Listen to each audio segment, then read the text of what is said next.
Important update about YouTube playlists. Hey everyone. We've received many messages asking why our YouTube playlists aren't showing up. Do we create YouTube playlists? Yes, we absolutely do. So why can't you see them? Honestly, we're not sure. We've been in contact with YouTube support for several months now, but we still haven't received a clear answer or solution. After much discussion, our team has decided to take matters into our own hands. We believe the issue might be related to the number of playlists we've created on a single channel, possibly too many. Our solution? We're launching 2 additional YouTube channels, giving us a total of 3. This way, we can organize our audiobooks better and avoid the playlist visibility issue in the future. This change only affects our YouTube audience. If you're a patron supporter, you can still access all our audiobooks by visiting the collection menu on Patreon. Thanks so much for your time and continued support. Happy listening, truly weak humans. Every time I have to restrain the strength of my conqueror's hockey to ensure they can still live, sigh. Redfield scanned the ground full of unconscious soldiers and couldn't help but sigh with emotion. A few days ago, he had used conqueror's hockey once in a place called Zillan Nation, but it had shaken everyone in the entire military base until they bled from all 7 orifices and died. To be honest, this Red Count was also stunned at the time, because he really didn't intend to kill anyone. Otherwise, who would he find to read memories? And who would he find to absorb luck? It was truly the first time he had seen people who could be shaken to death by conqueror's hockey. A moment later, the monoplane circling in the high altitude also landed on the airport. Immediately after, Mizan Kibatsuji and the pilot began to skillfully and easily search for gasoline and edible supplies. In front of Mizan's eyes, which possessed farsight plus X-ray vision, finding things couldn't be easier. While Lucci, with his blood-colored bat wings that had opened again behind him, flew to the control tower and caught 2 people who looked like military officers, bringing them before Redfield. Then, he increased the force in his hand, painfully waking them up. Ah! Moan monster. You are monsters from another world. Please let me go, I beg you, please let me go, I still have 2 daughters at home to raise. These 2 middle-aged military officers just reacted and immediately began to struggle, panic-stricken. This was actually a normal reaction, but Redfield and Lucci looked at them in surprise. You can speak Japanese language. That's right, what surprised them was that they could actually understand what these 2 people were saying. Although the accent and grammar were a bit strange, understanding was not a problem. But these 2 military officers had already lost their reason due to fear. How could they answer? Redfield also stopped talking nonsense and directly used observation hockey to read their memories. Not long after, he roughly understood this place called Shizuru Nation. Oriental Island Nation, so that's how it is.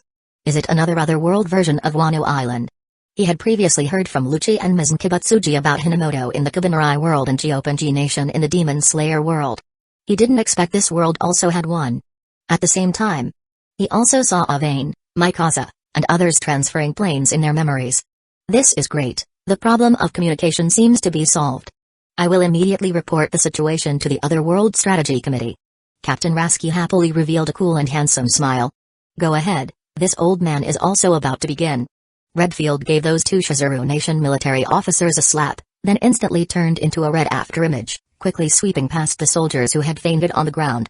Gradually, his range of movement began to expand towards the entire airport, and even the port not far away. Seeing this scene, Captain Rasky immediately threw the military officers in his hand towards the lawn outside the airplane runway as if they were burning his hand, then took out a transponder snail and began to contact the homeland. But he saw that those 2 military officers who were thrown out unexpectedly, in a stroke of bad luck, hit heavily on 2 fist-sized stones in the lawn, immediately bleeding from their scalps and dying on the spot.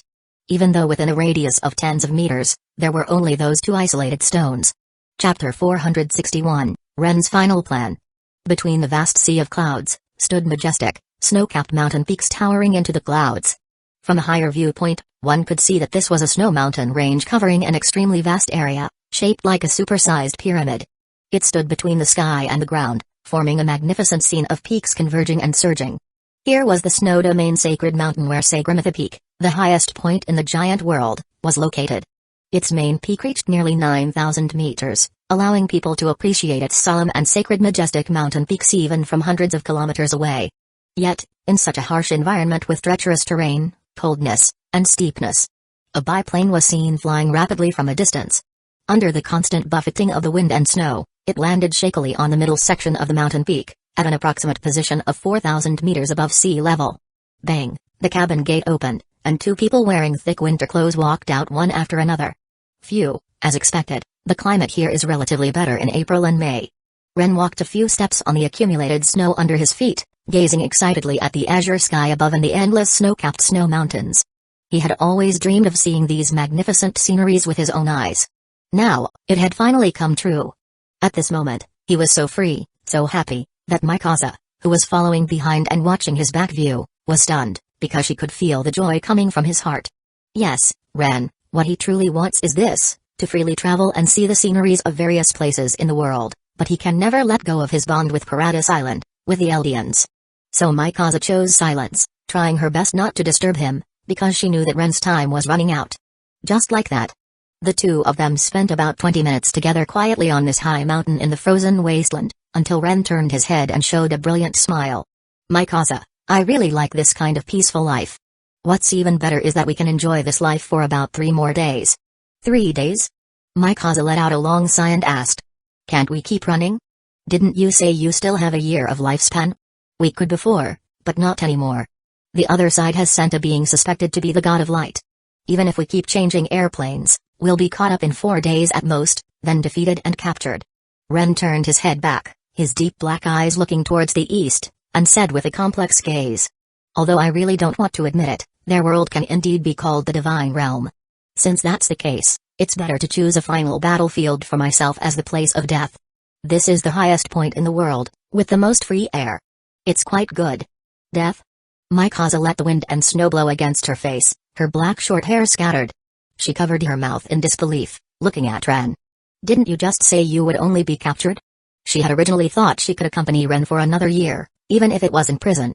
After they catch me, they will carry out a public execution on me, but they won't actually kill me immediately.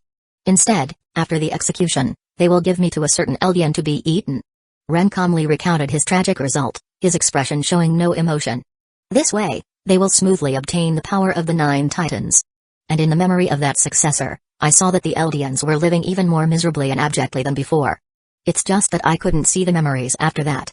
There are 2 possibilities for this, either there were no more hosts for the attack Titan afterwards, or the host went to the other world, which is why I couldn't see. Mikasa seemed to understand after listening, and said in a low, bitter voice. So you plan to die here? Yes. As long as I die in advance, my power of the 9 Titans will be randomly inherited by newborn Eldian infants again, until one day they activate their awakening. As if releasing the pressure in his heart, Ren told his final plan step by step to the partner he trusted the most. This way, before those 9 new hosts awaken their strength and reveal it, the other side will have to treat us Eldians well. And it will take at least 10 years for these hosts to grow up. Then Ren sighed inwardly in his heart. He could only help this much. From then on, it would all depend on the fate of the Eldians. So that's how it is. Your purpose in gathering the 9 Titans together was to prevent those other worlders from getting them. Mikasa couldn't help but exclaim. No, it's to prevent those other worlders from getting the giant power too easily. Ren and Mikasa were 4 or 5 meters apart, with wind and snow occasionally swirling in the court between them. Regardless, the defeat of our world is a destined future. This cannot be changed, so they will eventually obtain this giant power. But things that are too easy to obtain are not cherished. So I want them to wait patiently for over 10 years. At the same time, if they don't have a deep understanding and experience of the giant power, they won't give it and the Eldians importance. So, Mikasa suddenly finished his subsequent words, looking at Ren before her in shock. So you launched this world war just to show the other side the strength of the giant power? That's right. Ren nodded, took a deep breath of the cold air, and said. The founder Titan that can activate the rumbling, the colossal Titan that can cause a great explosion, and the attack Titan that can see the memories of future hosts, must have left a deep memory on them. Next, I will display the strength of the Beast Titan, Warhammer Titan, Armored Titan, Jaw Titan, and Female Titan here, and then commit suicide. After speaking, he took out a 5-centimeter-long black small square box from his pocket, which had a button on it, and then walked up to Mikasa and handed it to her. Keep this safe. If there's any accident when the time comes, be sure to press it. This is? Mikasa took it with surprise and uncertainty. It's nothing, just a remote control used to detonate the bombs next to my heart. Mikasa, I hope to finally die by your hand. Ren said with extreme determination. Mikasa opened her mouth, unsure what to say, but her hands were trembling and shaking, and her heart ached as if being torn apart. She said in a low, hoarse voice. Can't I fight with you? and then die in battle together? You cannot.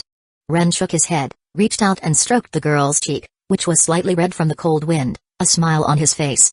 I've seen it. If you participate in combat, you won't have the opportunity to press that remote control. So, on the morning of the 4th day, you must fly that airplane far away.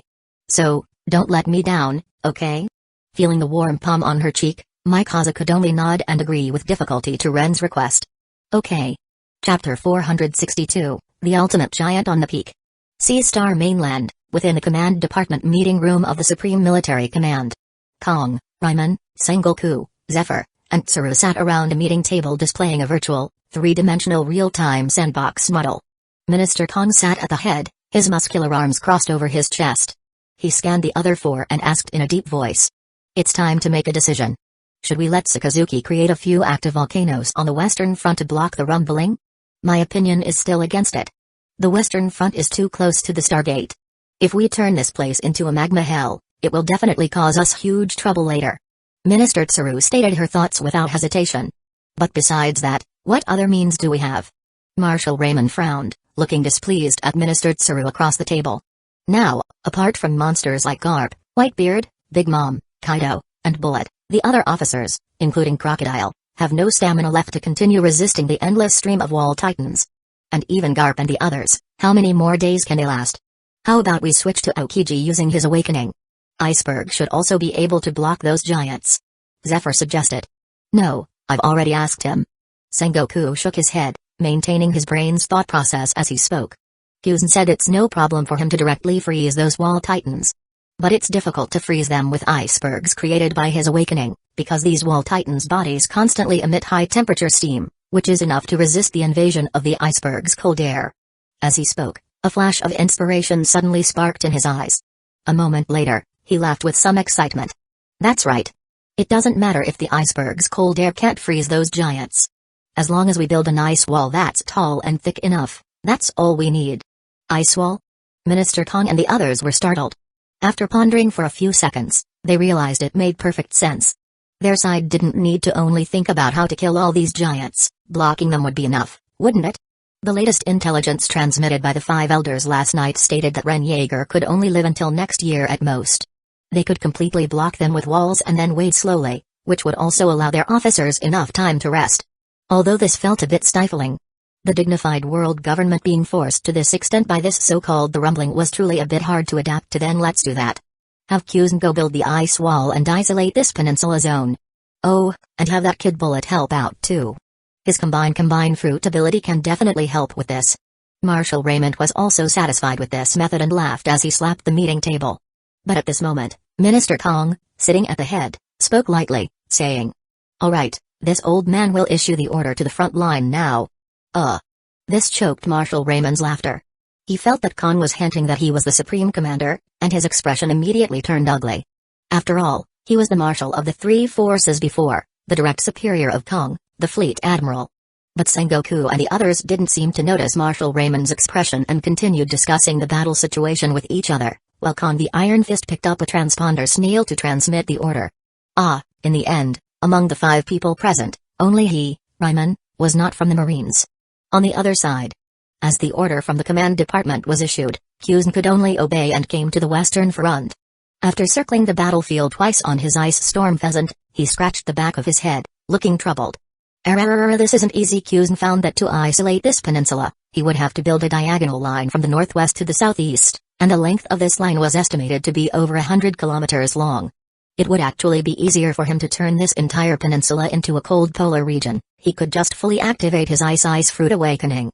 At that time, icebergs would naturally appear one after another, completely changing the climate environment here. But now the command department's order was for him to build a large ice wall at least 70 meters high and at least 20 meters wide. I have a way. After Kyuzen landed and finished explaining the matter to Bullet, who was resting, Bullet patted his chest and laughed heartily with a bold expression. You're responsible for creating the icebergs, and I'm responsible for reconstructing the icebergs into an ice wall using my combine fruit ability. With our cooperation, I believe we can build a 100-kilometer ice great wall in no time. Good idea. Kyuzen looked at the big guy from a pirate background in front of him with newfound respect.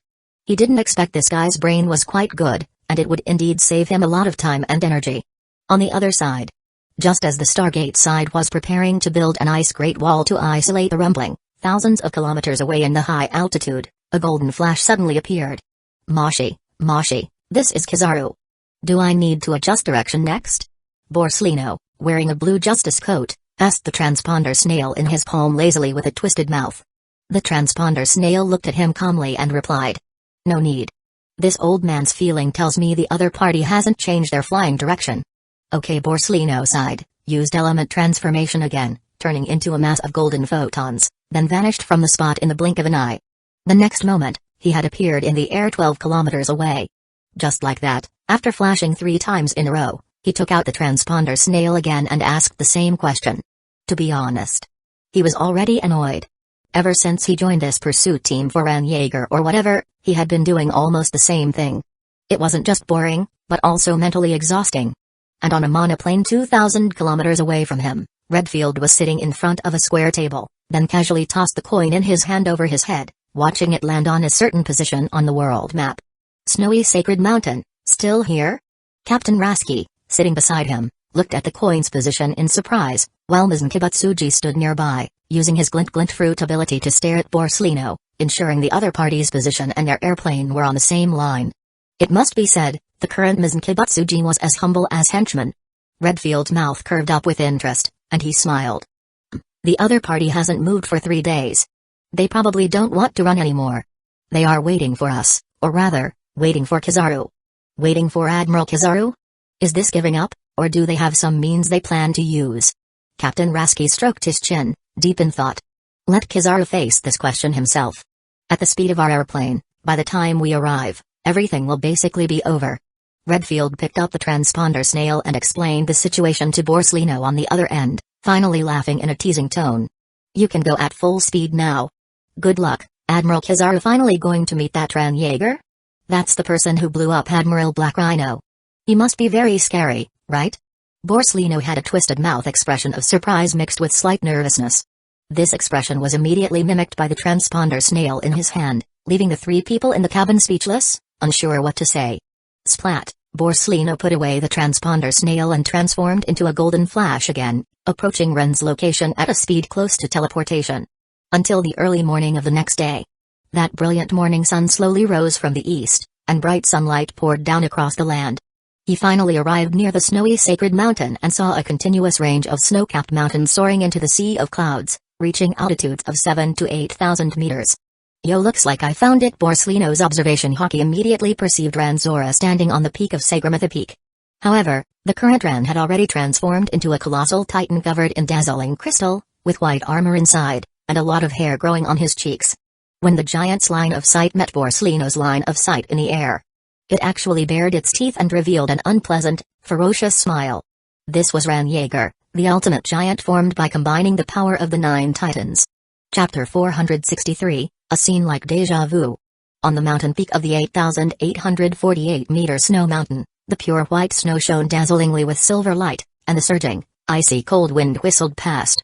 A 60-meter-tall crystal giant could be seen, its upper body wreathed in thick white mist and steam. Its right foot was planted on the peak tip, its chest puffed out, looking up at the high altitude. The brilliant sunlight shone upon its body, refracting even more dazzling, colorful radiance. Although this giant was expressionless, its gaze reflected determination, stubbornness, unwillingness, and the flame of anger, like an ancient hero stepping on the earth and mountain peak, silently and defiantly questioning the deity in the sky. Oh, how terrifying that gaze! Borsellino, who was being stared at directly, pouted casually and teased. Then, tilting his head in thought, he pulled his right hand out of his pocket and extended a finger towards Ran. Originally, he had wanted to chat a bit with the other party, but then he remembered the language barrier between them, so he had no choice but to directly make a move. At this moment, on his right shoulder, specifically on the golden shoulder insignia of his blue justice coat, a visual Dendenmushi was staring wide-eyed, looking down at the crystal giant below, which seemed to prop up the sky and stand on the earth. Everything it saw was also being watched by multiple high-level departments on the Sea Star mainland, including the Other World Strategy Committee, the Command Department, the Academy of Science, and Impel Down.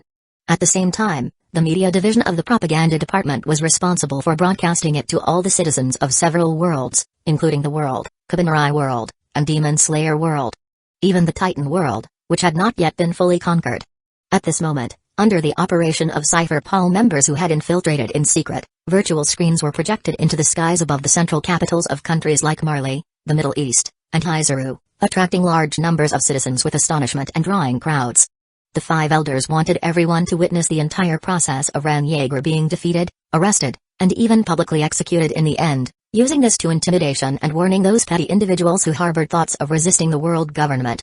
Beep. The sound of the laser gathering began to appear. Borsalino's extended index finger had already turned into golden yellow photons, emitting an extremely dazzling and bright flash. The next second, with a whistling sound, a slender light beam shot out from his finger. Its speed was so fast that it had already crossed hundreds of meters in the blink of an eye. Most of the citizens watching the live broadcast only saw a straight golden diagonal line streak across the clear blue sky. On the other side, the crystal giant seemed to have anticipated it. As soon as Borsalino raised his finger, it extended its left palm, and streaks of golden lightning immediately condensed within it. This process was quite brief. When the lightning dissipated, a white shield covered with a layer of transparent crystal had already appeared in its hand. Crash! In an instant, the light beam descending from the sky struck the incredibly smooth surface of the crystal white shield, immediately causing a refraction phenomenon and shooting rapidly towards the lower right side. A moment later, a deafening loud noise appeared with a roar, followed by a massive gunfire flash that erupted violently on the mountain top of a distant snow mountain.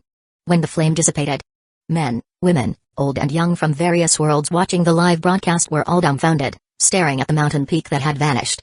It wasn't until countless amounts of accumulated snow formed a terrifying avalanche under the tremor that someone finally had a reaction and let out exclamations and screams. No way my attack was deflected? Borsalino looked at his finger in surprise, then looked with astonishment at the crystal giant still holding the white shield, wreathed in steam, standing tall on the mountain peak. What he didn't know was that Ren, over the past few days, had already seen all of his means through future and had conducted a large number of combat simulations. This hardening crystal countering flash was one such experience. Just then, Ren was suddenly seen flipping and leaping down the mountain peak. Then, relying on his agility, he continuously stepped on the accumulated snow and ran down the mountain. With every step, a dull commotion sounded. He knew he was destined to lose, but even so, he had to fight with all his strength. "Where are you going?" In the blink of an eye, as a dazzling golden light shone from behind him, Borsalino's lazy voice reached Ren's ears. The former knew the other party couldn't understand him, but it felt very uncomfortable for him not to be speaking at all during combat. Thud, the latter's reaction was also extremely fast. While sprinting, he forcefully turned around and used the crystal white shield on his left hand to timely block the long leg that was kicked towards him. However, the strength of Borsalino's light speed kick was too fierce. The crystal giant's enormous body size, which was 60 meters tall, was actually sent flying backward like a cannonball. Roar, roar, roar, roar. Continuous sonic booms kept ringing out. Layers of white mist condensed on the crystal giant's neck, and it finally smashed heavily into the rock formation of another snow peak, instantly being buried by a large amount of accumulated snow. Huh? Just as Borsalino was about to continue the pursuit and finish the battle quickly, he first showed a surprised expression. Then, without a word, he instantly turned into a flash and disappeared from the spot. Crash crash, the next second, two little giants, only about 5 meters tall, with mouths full of sharp teeth and extremely wide and thick upper and lower jaws, burst out from under the snow at extremely high speed, fiercely biting towards the position where he had just been standing. On the other side, as soon as the flash that Borsalino had turned into condensed and appeared a few dozen meters away, 9 extra-large white arrows, over 2 meters long, attacked, breaking the air, but he lightly moved a few steps and dodged them. His observation hockey's future sight, although not able to see the distant future like Ren's, could see the future vision of what was about to happen. How amazing, so many giants! Only then did he have time to casually and unhurried glance around, discovering that over 30 somewhat similar-looking giants had appeared at some point. Those white arrows just now were shot by those 9 white giants, who were distributed in multiple directions, holding white bows, and had a height of around 15 meters. It turned out, Ren had long since summoned the successive generations of Warhammer Titan, Jaw Titan, Beast Titan, and Armored Titan. As for the other giants, perhaps he felt they wouldn't be useful. It was seen that next to each Warhammer Titan, there were 1 or 2 Beast Titans and 1 Armored Titan responsible for the guard, while the Jaw Titans continued to pounce and bite at Borsalino like mad dogs. Well then, I'll get a little serious now. Borsalino pulled his 2 hands apart in front of him, and immediately a straight line of brilliant radiance and flash shot out. In the blink of an eye, it refracted into streaks of golden yellow light paths between the snow mountains. Yatano Kagami with a swish, just as the second wave of 9 2-meter-long white arrows attacked, breaking the air from all directions, he himself turned into photons and vanished into these light paths. Crack crack crack crack, instantly, sounds of objects exploding kept ringing out. It was seen that both the Warhammer Titans and the Beast Titans were all hit by the fleeting flash and had their heads blown off. When Borsalino returned to the place where he had just been standing, those successive generations of giants had become headless ones, lying in the snow, their flesh and blood gradually turning into steam and disappearing. The entire process didn't even take a few seconds of time. So strong. A monster. Is this the world government's admiral? Citizens from the three worlds, Kabinarai world, Demon Slayer world, and Titan world, spoke out in astonishment. Those giants, who clearly looked terrifying, were actually instantly killed in an instant. Even some Sea Star mainland citizens with little knowledge were frightened by the combat power Kizaru displayed, but soon, expressions of pride and arrogance appeared on the faces of many. This was their world's powerhouse. At this moment, Borsalino had both hands in his yellow pockets and looked up overhead in surprise. He immediately discovered that the crystal giant had appeared overhead at some point, and a pair of huge bone wings covered in transparent crystal had grown on its neck. It was seen rapidly diving towards his position. Due to its excessive speed, a conical white energy shield even appeared in front of it. Suddenly, the crystal giant's body first erupted with a large amount of golden lightning, and then its entire body transformed into an intense white light and exploded. Roar! A scene like deja vu was once again displayed before everyone's eyes. Chapter 464, For Freedom, Attack the God. Sea Star Mainland. Noah's Ark's enormous volume blotted out the sky and the sun. The three Boeing islands below were now shrouded in a seemingly boundless shadow. On the southern area of one of the islands, an open ground had been temporarily cleared out. A layer of luxurious, fine red carpet was laid out on the open ground, and on the red carpet sat a set of tables and chairs meticulously carved from atom wood by top-tier master carpenters. On the tabletop were various strange delicious food plants and a bottle of top-tier red wine worth hundreds of millions outside. Sat casually on a chair, gently swirling the crystal cup filled with mellow liquid in his hand, while watching the virtual screen projected into the air by a transponder snail. To his left stood Stussy in a black dress, and behind him on either side stood two Yubuyashiki sisters in purple kimonos. Among them, the younger sisters, Hinaki Yubuyashiki and Nichika Yubuyashiki, occasionally fanned the feather fans in their hands, providing a comfortable cool breeze for him. At the same time, the Kuja guards stood by the edge of the field outside the red carpet, holding silver bows. Their sharp gazes constantly scanned the commotion deep within the jungle. Further out were Holy Land garrison warriors in white armor, holding spears. Whenever a giant insect or carnivorous plant attempted to approach, they would be killed by their combined efforts. In the air, 4 flying warships slowly patrolled around this Boeing island. However, the most eye-catching sight was the muscular body size kneeling on both knees, forehead pressed tightly against the red carpet, his face full of expression. This was a burly man wearing black, bulky armor. A black helmet resembling the horn of a rhinoceros beetle was scattered beside him. At this moment, he was drenched in sweat, his whole body trembling with muscle, yet he dared not make any movement to look up or stand up. He was Hercules, the master or rather, the watchman of these 3 Boeing islands. Earlier, when the Holy Land garrison extensively cut down trees and plants to clear this open ground, this guy tried to stop them, fearlessly leading a group of giant ants in an attack. The consequence was that all the ants were wiped out, and he himself was defeated and captured. Saw that he could order those giant insects and felt he was a talent, so he mercifully granted him forgiveness for his crime and bestowed upon him the honor of kneeling before him. However, right now, his attention was focused on the combat between Kizaru and Ren. To be honest, when he first saw the crystal giant form, was truly stunned. Because in his memory, this kind of thing had never appeared in the canon. After careful observation, when he noticed the fuzz on the crystal giant's cheeks and the extremely obvious large jaw, he had some speculation in his heart. And when it used the Warhammer Titan's ability to materialize a shield, the speculation became even stronger. Now, after personally witnessing Ren display the colossal explosion ability, his suspicion was completely confirmed. TSK, amazing. Could it be that he has gathered the 9 Titans together? Appeared calm on the surface, but in his heart, he marveled and praised Ren's actions. 9 Titans combined into one, the ultimate giant. This could already be considered the highest combat power of the Titan world.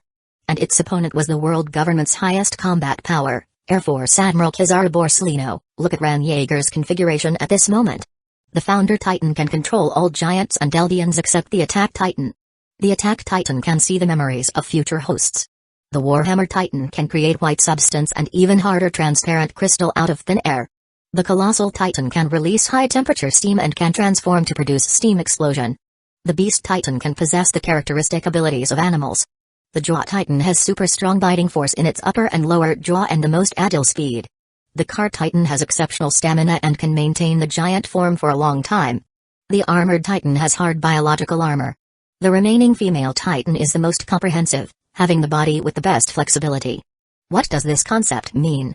According to the saying on the world side, it is equivalent to a demon race member who simultaneously possesses the Parimsha System Giant Fruit, Parimsha System Steam Fruit, Parimsha System Glimmer Fruit, Parimsha System Wax Fruit, Parimsha System Bite Fruit, and a certain animal system fruit, while also wearing full body armor. Yes, not giant tribe, but demon race. Among them, the Parimsha System Giant Fruit, Parimsha System Steam Fruit, Parimsha System Glimmer Fruit, and Parimsha System Wax Fruit have reached the awakening level. On this basis, he also has a simulator rank future sight time-based ability. That is to say, the current Ran Yeager only lacks observation hockey for enhanced perception and conqueror's hockey for spiritual pressure. After all, the hardening crystal and hardened armor are sufficient to replace the defensive effect of armament hockey.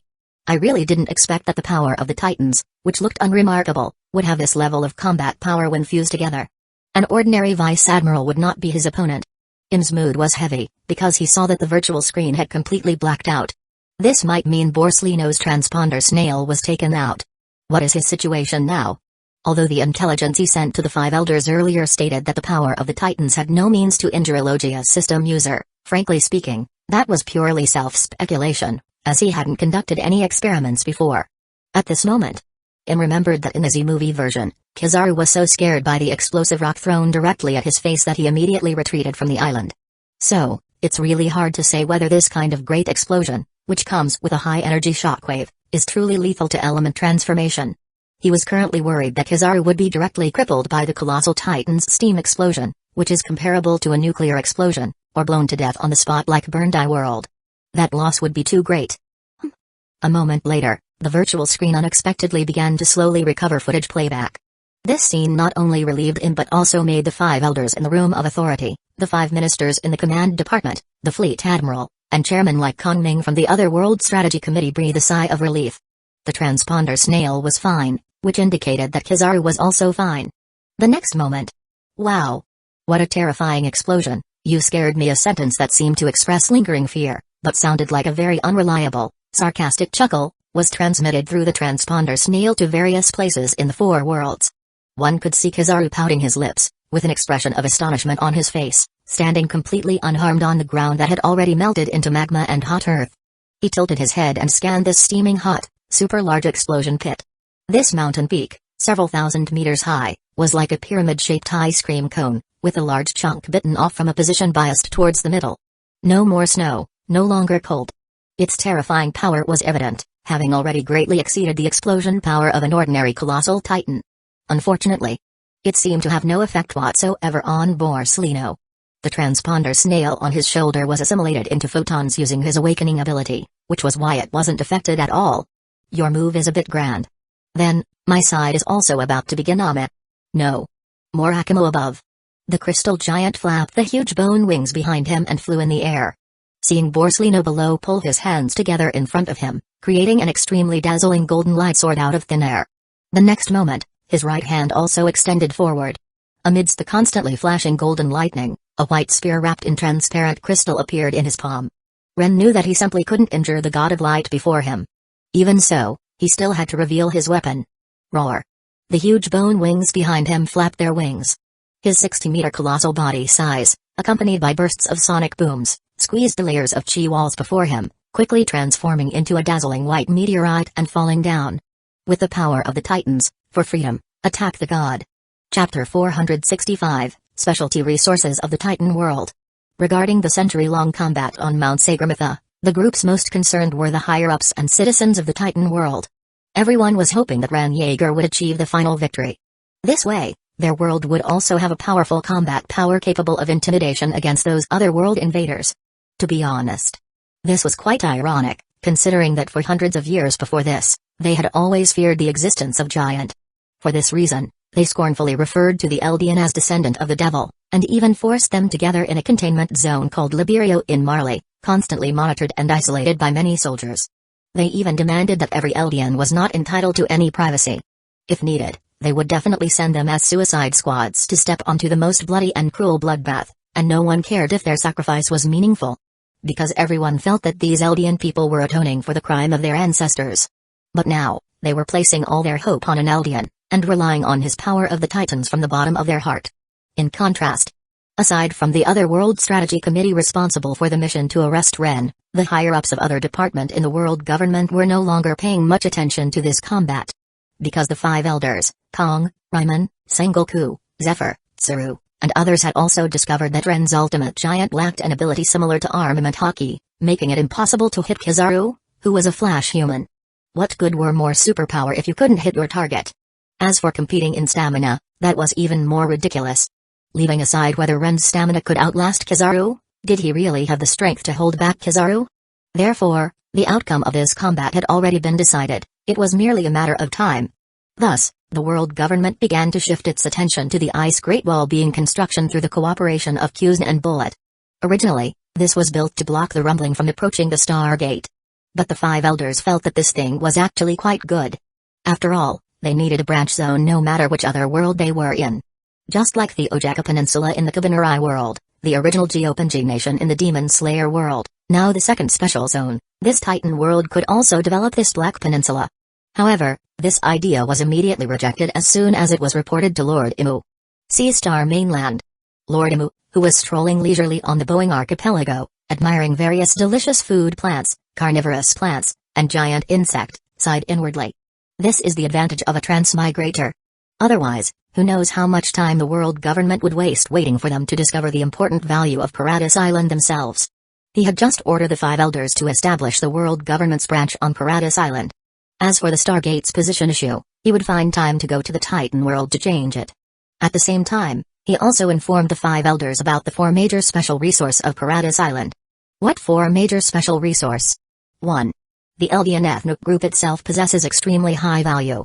After all, the power of the Titans is inheritance and circulates within their bloodline. 2.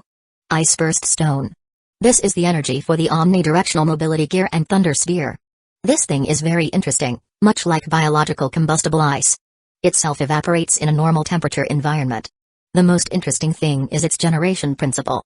According to the content Lord Imu knows from the canon, this is a special minerals formed by sealing the flesh and blood of a wall titan with the Warhammer Titan's hardening crystal, and then freezing it in a low-temperature cave. Understand now?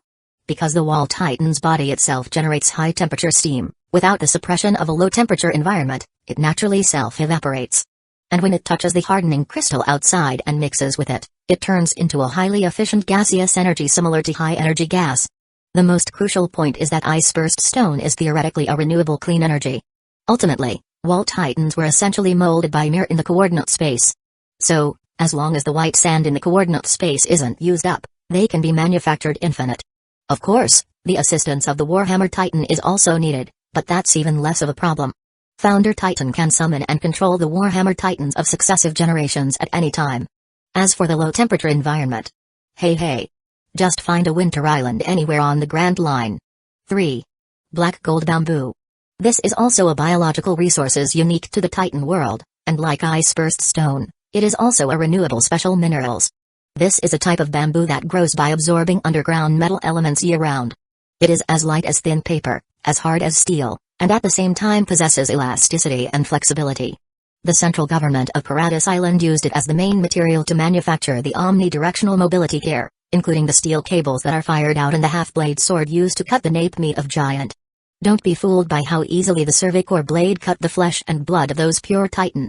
In fact, the skin of pure Titan is very tough.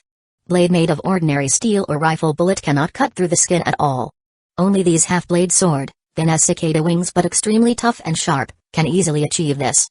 4. The craftsmen on Paradise Island who are responsible for manufacturing the omnidirectional mobility gear.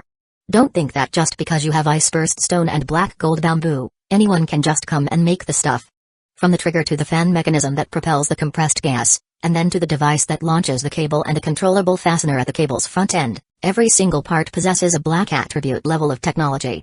There is also the manufacturing process of the half-blade sword, which must be handled by specialized swordsmith.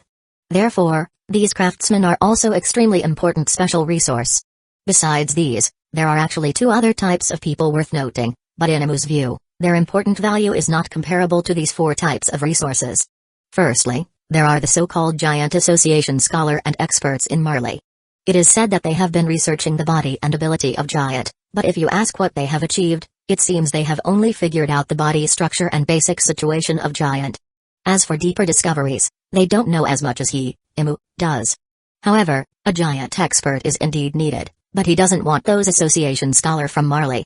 Hanja Paradis Island is actually quite good and can be considered for recruitment into the Biochemical Research Institute. Then there is the Ackerman clan. That is the ethnic group of Mikaza and Levi. This ethnic group is very interesting, their servility is very heavy. As long as they choose to follow someone or recognize them as their superior, they will absolutely obey. Ren once evaluated them as just a group of people who only listen to order, in other words, slave. However, Imu feels that this characteristics of the Ackerman clan should be considered an advantage for the world government. They are the best candidate for butlers or bodyguards, because you can be eternal in not worrying about them betraying you. And in terms of talent, they also have two very good special abilities. Firstly, their physique is naturally strong. Not only are their muscle density and bone density greater than ordinary people in the Titan world, but the speed of recovering from injuries and stamina is also much faster. Even when compared to Sea-Star person, they can be considered to have some talent. Therefore, the Ackerman clan also has the nickname Dwarf Giant, meaning an ethnic group that has absorbed a part of the power of the Titans. Secondly, they can awaken consciousness when facing a crisis. Through a bloodline pathway similar to the paths of the power of the Titans, they obtain the combat experience of their ancestors from past generations, and can immediately apply it in actual combat, without the needing any practice or familiarize. This ability is called Cloud Download Combat Experience by Imu. But despite this, the Ackerman clan is still too weak. Without the omnidirectional mobility gear, they can only be considered strong ordinary people. Their value to the world government is not very great, and their population is also especially small. Chapter 466, The Black Tide reappears. The great battle between Ren Yeager, who had transformed into the ultimate Titan, and Air Force Admiral Kizaru Borsellino was still ongoing. The intensity of the battle caused the Holy Snow Mountain range to tremble and shake amidst the continuous rumbling and explosions. Fireball after fireball rose continuously within the crisscrossing golden flash, gnawing away at large areas of accumulated snow and the mountain body. Although the ultimate Titan was constantly being beaten back step by Kizaru using an Amano Morakamo, appearing quite disheveled, under the latter's intentional holding back with the goal of capture alive, it seemed capable of holding on for a while longer. What was even more incredible was that Ren Yeager himself was aware of this point, and it became his greatest reliance during the battle. Anyway, you can't kill me, so I'll fight to my heart's content. Regarding this, Borsellino was currently feeling very helpless. It wasn't that he hadn't thought about cutting off the opponent's legs or arms, but after cutting them off, they would grow back again not long after. This made him start to wonder if every other worlder possessed this ability of limb regeneration? Kabanrai and man-eating demons both had this ability, just with varying speeds of regeneration. Now this giant also had this ability, how speechless. As for cutting off the head? No, he was worried that if he really killed Ren, not only would he be scolded by a group of big shots later, but he would also likely have his salary, prize money, and so on deducted. That was absolutely unacceptable. So, what should he do to capture alive this otherworlder kid as quickly as possible? Borsellino held the Amano Morakamo in one hand, casually dealing with the ultimate Titan's flashy and varied ability attacks, a troubled expression appearing on his face as he twisted his mouth. He really didn't want to keep wasting time like this with the opponent.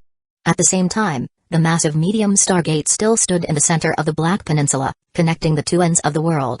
Black tanks, their dark light flickering, cannon barrels thick and long, and tracks turning, rolled forward in a mighty procession from the red line onto the dry, yellow earth. The roaring of their engines converged, like countless wild beasts collectively howling. To their left, an estimated 3,000 to 4,000 black-clad soldiers, carrying heavy assault rifles on their backs and long sabers with black scabbards strapped to their waist, rode black heavy motorcycles. Accompanied by the rumbling noise, they charged into another world. To the right of the heavy tank group army were rows of black heavy trucks carrying various supplies, their number stretching for over 10 miles. Black, still black. All these sights converged, appearing in the eyes of countless citizens across the four worlds like an unstoppable black tide that would engulf everything, carrying sky-high killing intent of war, continuously pouring into the Titan world. The scene was grand, spectacular, and soul-stirring, causing all the Sea Star people to feel blood boiling and their hearts surge. However, for the citizens of the Kubenrai world, the Demon Slayer world, and even the Titan world which was currently being invaded and conquered, the feelings were more complex, including worship, fear, terror, and hatred. At this moment, the three worlds all trembled under the rolling military might of the world government, their minds shivering. On the other side, the Hizuru Island nation, which had always been referred to as the Oriental country by various nations, now had 3 flying warships appearing above its capital, 1 in front and 2 behind. Their massive cannon barrels, loaded with jet bullets, pointed directly at the Japanese-style castle below. The Tenshukaku. This naturally caused the entire country to be on high alert. The nearest military port immediately dispatched 45 of their latest model monoplane fighter aircraft. It is worth mentioning that this Hizuru country was very advanced in the field of aviation, arguably the best in the Titan world. One must know that in terms of airplanes, Marley, as a superpower, relied too heavily on the power of the Titans, so they primarily used airships as their air force. The Middle East Alliance, which developed the anti-Titan cannon and tracked armored vehicles, was slightly stronger than Marley, already using biplanes. Only the Hizuru country had secretly researched this type of monoplane, and they surprisingly did not share it with the World Alliance army, or rather, they didn't send troops to join at all, only providing a portion of supplies. Marley and other nations didn't care. In their eyes, the Hizuru country was just a wealthy small nation focused solely on business, thinking only about how to make money all day long. However, even when these 45 monoplane fighter aircraft arrived near the flying warships, they only dared to circle and monitor the area, showing no intention of opening fire first. One must know that in the central plaza of the capital metropolitan area, a virtual screen projected by a visual den mushi was currently being displayed. Therefore, neither the pilots nor the military officers in the rear dared to attack these other worlders without authorization. Just then, one of the flying warships was seen actively retracting its cannon barrels, then slowly descending under everyone's nervous gaze. Its position indicated it intended to land on the open ground in front of the Sakuraman drawbridge. This left the higher-ups of the Hizuru side somewhat at a loss, but they quickly reacted. The general, as the ruler of the country, immediately ordered the Sakuraman to be opened wide and a welcoming party to be prepared. At the same time, he instructed Kamiya's Yumabito, who served as the diplomatic envoy, to personally lead several high officials to greet them, and specifically reminded them to maintain a humble and respectful attitude, ensuring no impropriety occurred. A moment later, the flying warship landed steadily, while the other 2 continued to stand by in the air. First, a group of Air Force soldiers wearing blue uniforms and carrying rifles quickly ran down from the deck, openly setting up a perimeter line under the watchful eyes of the Hizuru soldiers. Immediately after, Zhuge Liang, wearing a blue headdress, draped in a white greatcoat, with a light yellow Han-style robe underneath, and a purple belt tied around his waist, held a feather fan in his hand and wore a gentle yet slightly cunning smile on his face. He led Marco and 2 Air Force colonels, who followed behind him, towards Kamiya's Yumabito and the others, who were respectfully waiting on the other side of the drawbridge, in front of the Sakuraman. This family head of the Azumabito ethnic group from the Oriental country was wearing a white kimono made of high-quality fabric with beautiful patterns. Although her face showed signs of age, her demeanor was extremely graceful and elegant, fully displaying the characteristics of an Oriental beauty. Respected esteemed guests from another world, I am Kamiya Yumabito, the diplomatic envoy of the Hizuru country. On behalf of the entire shogunate, I solemnly welcome everyone's arrival in the Hizuru country. General Sama is already waiting for everyone in the Tenshukaku main hall. Kamiya Yumabito's voice didn't sound very gentle, but it gave people an impeccable sense of politeness that was beyond reproach. Coincidentally, Zhuge Liang, who hailed from China, liked this style of communication. I am Vice Admiral of the Marine Headquarters under the World Government and Vice Chairman of the Other World Strategy Committee, Zhuge Liang.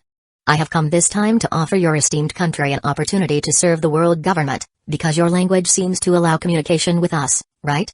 After Zhuge Liang finished speaking in what sounded like a strange Oriental language to Kamiya Yumabito, the latter immediately showed a look of surprise. She hadn't expected that she could actually understand the other party's words. Just moments before, she had been thinking about whether to add some hand gestures, while also inwardly sighing at the somewhat outrageous height of Zhuge Liang, Marco, and the others. Yes, I can understand your words. Kamiya Yumabito immediately adjusted her mindset, turned sideways, extended her hand, and respectfully said, "Please come this way. For the specific matters, please discuss them with General Sama." "All right." Zhuge Liang nodded and walked ahead without ceremony, allowing the other party to bow and lead the way beside him. At the same time, he was also sighing inwardly. Hinamoto of the Kabaneri world, the oriental nation of the Demon Slayer world, Wano Island of the Sea Star mainland, and this oriental country of the Titan world. There must be some connection between these. Otherwise, why does every world have the civilization of this ethnic group? However, he also had to admit that this could also be considered a good thing for the world government, as it solved the communication problem between both sides. Chapter 467, The Value of the Land of the Rising Sun. Sea Star Mainland. Located within the Red Line's RL 1995 zone, the headquarters of the Otherworld Strategy Committee is situated here. Alien Strategic Attack Defense and Logistics Support Committee is its official full name. The staff here were as busy as ever. Men and women in suits, holding their respective file bags, bustled back and forth in the corridors on various floors. The crisp sound of their leather boots and high heels on the ground was like a somewhat noisy piano piece. This place was not only responsible for the management of the Kabaneri world and the Demon Slayer world but also had to prepare for the upcoming Titan world. In a sense, they were actually busier than the world government headquarters. Conversely, their salaries and treatment were also more generous. In the meeting room on the highest floor, a young man in a black suit stood before the door, reporting in an orderly manner to Chairman Fernandez and the other 3 vice chairmen seated at the meeting table. According to the intelligence sent back by Vice Chairman Kongming, the country of Hizuru, when translated from Wa language, actually means Land of the Rising Sun. Hizuru is just the Marleyan language's phonetic translation of the words Rising Sun. Therefore, we have changed the country's name in all relevant documents to Land of the Rising Sun. Rising Sun. Hey, truly a name full of Wano Island characteristic. Chairman Fernandez also thought of Hinamoto in the Kabaneri world and the Geopenji nation in the Demon Slayer world, then chuckled and instructed. Continue. Yes. The young official nodded respectfully and continued his report. Vice Chairman Kongming said that the nominal leader of this country is the general, but according to his observation, the true controllers are actually the Azumabito family. They are referred to as the Eastern Tribe by outsiders and control the Land of the Rising Sun's largest Azumabito conglomerate. And Kami Azumabito, who was responsible for welcoming him, is not only the Land of the Rising Sun's foreign ambassador but also the current head of the Azumabito family. Vice Chairman Burwo Gabriel, who was in charge of administration management, smiled and said, "This is quite similar to Marley, which is controlled by the Tiber family." The young official waited for him to finish before continuing his report. Vice Chairman Kongming said that after he finished discussing service matters with the general of the Land of the Rising Sun, including providing translation personnel, Kimi Azumabito proactively approached him and proposed that the Azumabito conglomerate was willing to cooperate with us, meaning the world government. Hey. Hearing the word cooperate, Chairman Fernandez and the other 3 vice chairmen couldn't help but laugh, their expressions full of contempt and disdain.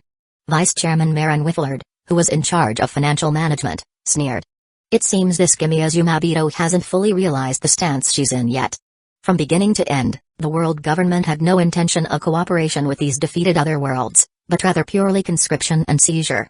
The so-called development was just a small sweetener given to maintain basic stability in the situation. Let's see what this woman had to say first. Chairman Fernandez waved his hand with interest, signaling the young official to continue. Kimi Azumabito stated that they are willing to unconditionally hand over the monoplane technology to the world government, and that they can make the Land of the Rising Sun the first country to accept world government rule. It turned out that Kimi Azumabito saw that the flying warships were still using very ancient wind-powered wooden ships and mistakenly believed that although the world government possessed mysterious technology that could make objects float in the air, their research in the aircraft domain was far inferior to her own conglomerate. Yes.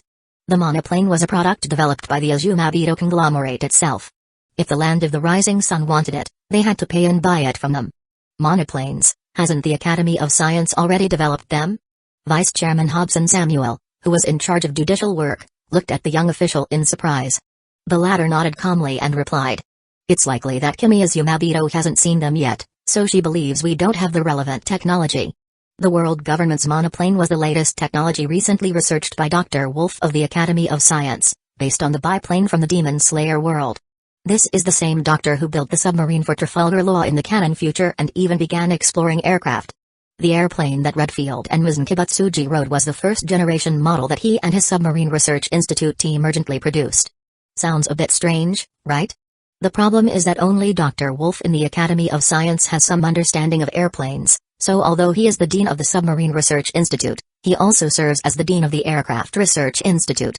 Next, according to the world government's instructions, which is IM's influence behind the scenes, Dr. Wolf will gradually develop mature fighter aircraft and large passenger aircraft.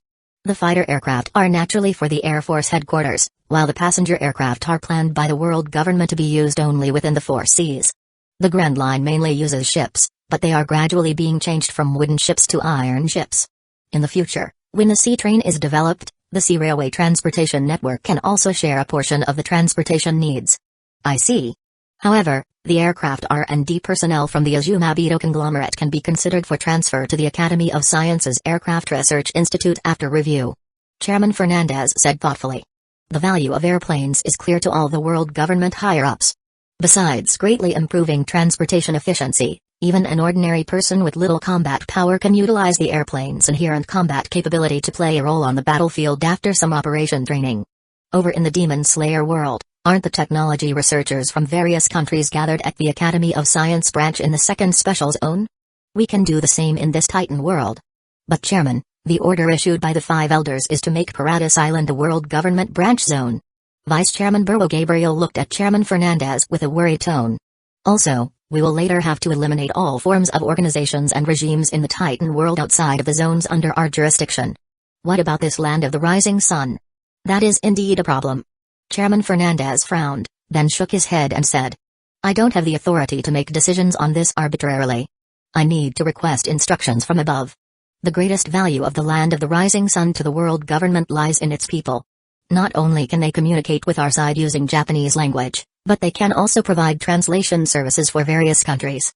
Some might think, just find an ability user who can translate. But the key is that this is communication between worlds, and the domain it involves is multifaceted. Such a large scale of translation needs cannot be handled by just 1 or 2 people. And the land of the rising sun, a country extremely skilled in commercial trade, must have a large number of talent proficient in the languages of the various countries in the Titan world. Chairman, Vice Chairman Kong Ming mentioned that Kamiya Zumabito also made a request, just hoping that we can guarantee the safety of a girl named Mikaza Ackerman, because she is a descendant of the general's family and the Eastern tribe. It is said that she is currently with Rang Yeager. Finally, the young official finished saying all the content. He hadn't dared to speak while the big shots were interrupting, and immediately let out a long sigh of relief in his heart. Ackerman. If she is from the Ackerman clan, there's nothing to think about. The instruction document sent down from above mentioned that Eldians and the Ackerman clan should be tried to capture alive and then all sent to Paradis Island for containment management. Chairman Fernandez said with a smile. He didn't care about the general's family or the Eastern tribe at all. If Mikaza didn't have the Ackerman clan bloodline, then if she died, she died. She would be completely without value. Chapter 468, Magical Plants and Insects Garden. In the Titan world, on the Black Peninsula, the millions of troops from the so-called World Alliance and their 12 super defense lines have long since vanished into thin air, leaving behind only a devastated land filled with corpses, scorched earth, and bomb craters as far as the eye can see. The Army's current mission has become transporting the corpses of these soldiers. Nearly 10 million military strength were killed, leaving less than 1 in 10 surviving, successfully completing the annihilation order given by the higher-ups. This was one of the prices the Titan world had to pay for bombing and killing an army general. But this does not mean the war is over. Countries like Mali and the Middle East definitely still have a considerable amount of armed forces remaining, which need to be further eliminated. Paradis Island and the Land of the Rising Sun also need troops sent to take over. Regarding the issue of the Land of the Rising Sun, after Chairman Fernandez reported to the 5 elders, a rather intense discussion took place in the Room of Authority. Because Saint Jaga Ursha Saturn believed that since Lord Amu's intention was not to allow any form of tissue other than the world government to exist in the Titan world in the future, including countries, associations, syndicates, etc., then the Land of the Rising Sun should naturally be treated the same. As for the translation issue, they should just take it and use it. There was no need to obtain it through so-called cooperation, and this communication issue was only temporary. In the future, the language and writing of the Titan world must align with the world. Just like in the Kabanrai world and Demon Slayer world now, English language and Japanese language are being taught in the schools that have been established. So whether it's Marleyan language or Middle Eastern language, these various languages from various countries will gradually disappear. Therefore, the Land of the Rising Sun does not need special treatment. Recruiting 100 or so experts proficient in various languages would suffice. St. Topman Warcurry's view, on the other hand, was to make the Land of the Rising Sun a model for the Titan world, or even a candidate member for affiliated countries of the world government. The better the life in the Land of the Rising Sun, the more the citizens of other countries that are about to become non-law zones will longing for the existence of order. By then, When the punishment expires, most people in the Titan world will have to kneel and beg the world government to rule them. In fact, Saint Topman Warkuri occasionally considered whether to make Hinamoto in the Kabinarai world the first otherworld country to become an affiliated country of the world government. In his opinion, this would have commemorative significance for the world government. But Saint Jaga Ursha Saturn's idea was always so adamant. He suggested that it would be better to abolish the Konigakaku shogunate and directly turn the entire Hinamoto into a world government branch zone.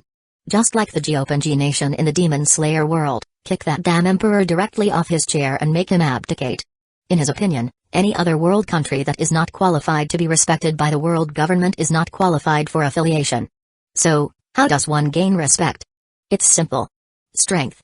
Only those other world countries that possess strength that makes the world government feel apprehensive are qualified to be considered for friendly negotiation and invited to become affiliated with the world government. Neither of the two five elders could convince the other. After all, one managed politics and the other commanded the military. In the end, they could only ask Lord Imu for instruction. Dividing line on the Boeing archipelago side, with the agricultural college team being escorted by the Marines. Im had already returned to Noah's Ark with his people, including Heracles and 3 members of the Tontita tribe. Heracles would be responsible for leading the giant insect troops to guard the vegetation areas on the Ark, such as the garden, fruit orchards, lawns, etc. It just so happens that he himself is a botanist. And he's a botanist with the word black in his name. Why say that? Because the seeds for the pop green that Usopp used 2 years later in the canon future were given to him by Heracles. After all, Usopp himself didn't have any knowledge reserve in botany. However, some of the magical plants and giant insects from the Boeing archipelago need to be sent to the Biochemical Research Institute at Impel Down. They have a very high interest in them. The 3 Tontita tribe members are mainly responsible for transplanting these magical plants onto Noah's Arkansas. In addition, Im also wanted to create landscapes on the Ark with the Atom Tree from the Sea Star mainland, the Wisteria flower from the Demon Slayer world, and the Blue Spider Lily.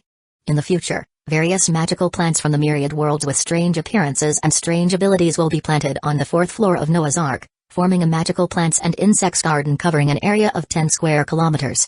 That's right, Heracles' giant insects will also be kept on this 4th floor. Otherwise, with just plants and no insects, it would be too monotonous. Not only that, Im is also considering turning the 3rd floor of Noah's Ark into a mysterious zoo, housing magical animals from the Sea Star mainland and the other world. As for the guardian of this floor, he hasn't decided yet. The slave king Tklama is a good candidate. After all, he is a Parimsha system pet fruit ability user. However, Impel Down really needs him as well. In the future, Impel Down will imprison various other world prisoners. To make them obedient, they can currently only use the pet green ring. Otherworld affiliated countries. Im sat on the throne in the empty hall, contemplating the content of the report the 5 elders had just given. This was a very important matter, which would determine the acceptance difficulty for other world-affiliated countries by the world government in the future. If Hinamoto in the Kabinarai world and the Land of the Rising Sun in the Titan world could easily become affiliated, then basically one country from each world could become affiliated later on. Is having more affiliated countries a good thing? It used to be, as they could collect an extra share of heavenly tribute. But it isn't anymore. With the resource reserves from 3 other worlds, the world government can be said to have reached a level of financial freedom in this regard. In fact, the current world government could completely exempt all affiliated countries on the Sea Star mainland from the heavenly tribute. But Im thought about it and decided not to do so. Although the existence of heavenly tribute has lost its practical value, from a political level, its existence can strengthen the connection between the world government and the affiliated countries. To put it simply, by collecting heavenly tribute, those affiliated countries are constantly reminded of who is the boss and who is the second in command between themselves and the world government. However, the current amount is somewhat excessive and will be adjusted and reformed at the next reverie. Overall, heavenly tribute is tribute. Forget it. If Ran Yeager hadn't bombed and killed an army general, the New Eldian Empire on Paradise Island could have become the first other world-affiliated country. The heavenly tribute could have been paid with ice-burst stone and black gold bamboo. What a pity. Ultimately, Im regretfully shook head and chose Saint Jaga Ursha Saturn's proposal, raising the conditions for other world affiliation with the world government. This also decided that the Land of the Rising Sun and the New Eldian Empire in the Titan world would, along with countries like Marley and the Middle East, face a tragic fate. Pururu, just as Im made his decision, the golden Dendenmushi rang again. It then opened its eyes and projected a virtual screen in midair. Saint Topman Warkuri instantly appeared on the screen feed, bowing his head respectfully as he reported. Lord Imu, just now, Kizaru sent news that Ren Yeager is dead. The cause of death was a heart explosion, suspected to be due to a small bomb installed in his body beforehand. Chapter 469, Im's Cold and Ruthless Judgment. Ren Yeager committed suicide? Im was stunned after hearing this. Immediately after, his gaze became extremely cold. That displeased emotion transformed into an almost tangible coldness that surged through the empty main hall. Under the blowing of this invisible cold wind, the Kuja guards standing guard on both sides all felt their mind terrified. Their whole body muscle became stiff and rigid, and they couldn't help but tremble. It was simply like divine power descending, impossible to resist. Good Ran Yeager. Scheming even in death, huh? In this way, the world government won't be able to obtain the power of the 9 titans for at least a dozen years, right? Im was angered to the point of laughter by Ren's tricky move. He really treats the power of the titans as a great treasure, huh? But this thing is dispensable to the world government. If we have it, at most it enriches our combat means. If not, then not. Lord Imu, Kizaru said that after Ran Yeager's death, a glowing white bugs over a dozen meters long appeared from his body. As he spoke, Saint Topman Warkuri took out a high-definition image. After seeing it, Im raised an eyebrow, realizing he had almost forgotten this thing existed. This is the bizarre creature, the source of the power of the titans. The Eldian call it God. Order Kizaru to capture alive it and bring it back. At the same time, order the Biochemical Research Institute to send people to receive it. What is the bizarre creature? This is a mysterious monster that resembles the Cambrian creature Hallucigenia. In Im's previous life's world, it had long been extinct, but in the Titan world, not only do some still survive, but it also evolved the ability that allows people who touch it to obtain the power of the Titans. If we must make a vivid analogy, it's probably like this: the bizarre creature is equivalent to the mobile phone hardware itself, the coordinate space is the mobile phone system, Mir is the artificial intelligence within the system, and the 9 Titans are several apps independently developed by successive hosts and constantly updated and optimized. So as long as this bizarre creature is killed, everything about the power of the Titans will be destroyed and disappear. Similarly, if the bizarre creature is controlled, theoretically another Eldian race can also be replicated. As for whether this will cause the current Eldian to lose the power of the Titans, that is not understand. But no matter what, let the Biochemical Research Institute side research it first. Yes, Lord Imu. Then does Ran Yeager's public execution need to be cancelled? Saint Topman Warkuri felt that since the person was already dead, why still hold an execution? But Im didn't think so. He currently hated Ren very much and immediately ordered indifferently. Isn't his corpse still there? Let Gecko Moria make it into a zombie, then announce to the outside world that the arrest was successful, and just choose a time for the execution. At the same time, he snorted coldly in his heart. Did he think it was over just because he died? Dreaming. Immediately after, Im looked at Saint Topman Warkuri, who was bowing unbending, listening attentively on the virtual screen, and spoke the decision he had made earlier. Select 100 professional translation experts from the country of Hizuru to relocate to Paradise Island. Confiscate all necessary technology files, heavy industry equipment, as well as R&D technicians and excellent artisans from the Azumabito family. Those who dare to resist, kill. Immediately after, he finally officially issued the result of the judgment for the Titan world. All treatment for the country of Hizuru will be treated the same as other countries. Abolish the country name, political power, law, currency, army. Except for the world government jurisdiction zone, any organization attempting to establish regional order within the Titan world within the next 20 years will be purged by the Other World Strategy Committee. In this way, the Titan world will become a magnified non-law zone, a social atmosphere destined to be extremely chaos and terrifying. Without any order, it is completely survival of the fittest, a world of absolute freedom where you fight over things. Didn't Ran Yeager want freedom? Then give this world the greatest freedom, but the Eldian he cared about deeply will not have this kind of freedom. Only hear him continue to issue cold and ruthless orders. All Eldian, including the Eldian within the Liberio internment zone in Marley, will all be transferred to Paradise Island to be responsible for the excavation, collection, planting, processing, and other labor work involving ice-burst stone and black gold bamboo. In addition, hosts who awaken the power of the Titans, as long as they are willing to serve the world government, they themselves and their direct relatives can be exempted from labor work, obtained to private houses, as well as basic daily items and living food. Didn't Ran Yeager want to obstruct the world government from obtaining the power of the Titans through suicide, so that the Eldian would receive some kind of good treatment? No. On the contrary, during the gap time of over a dozen years that he artificially created, the Eldian will completely become the lowest level slave. They will collectively live in shelters where hundreds, or even thousands, of people live together.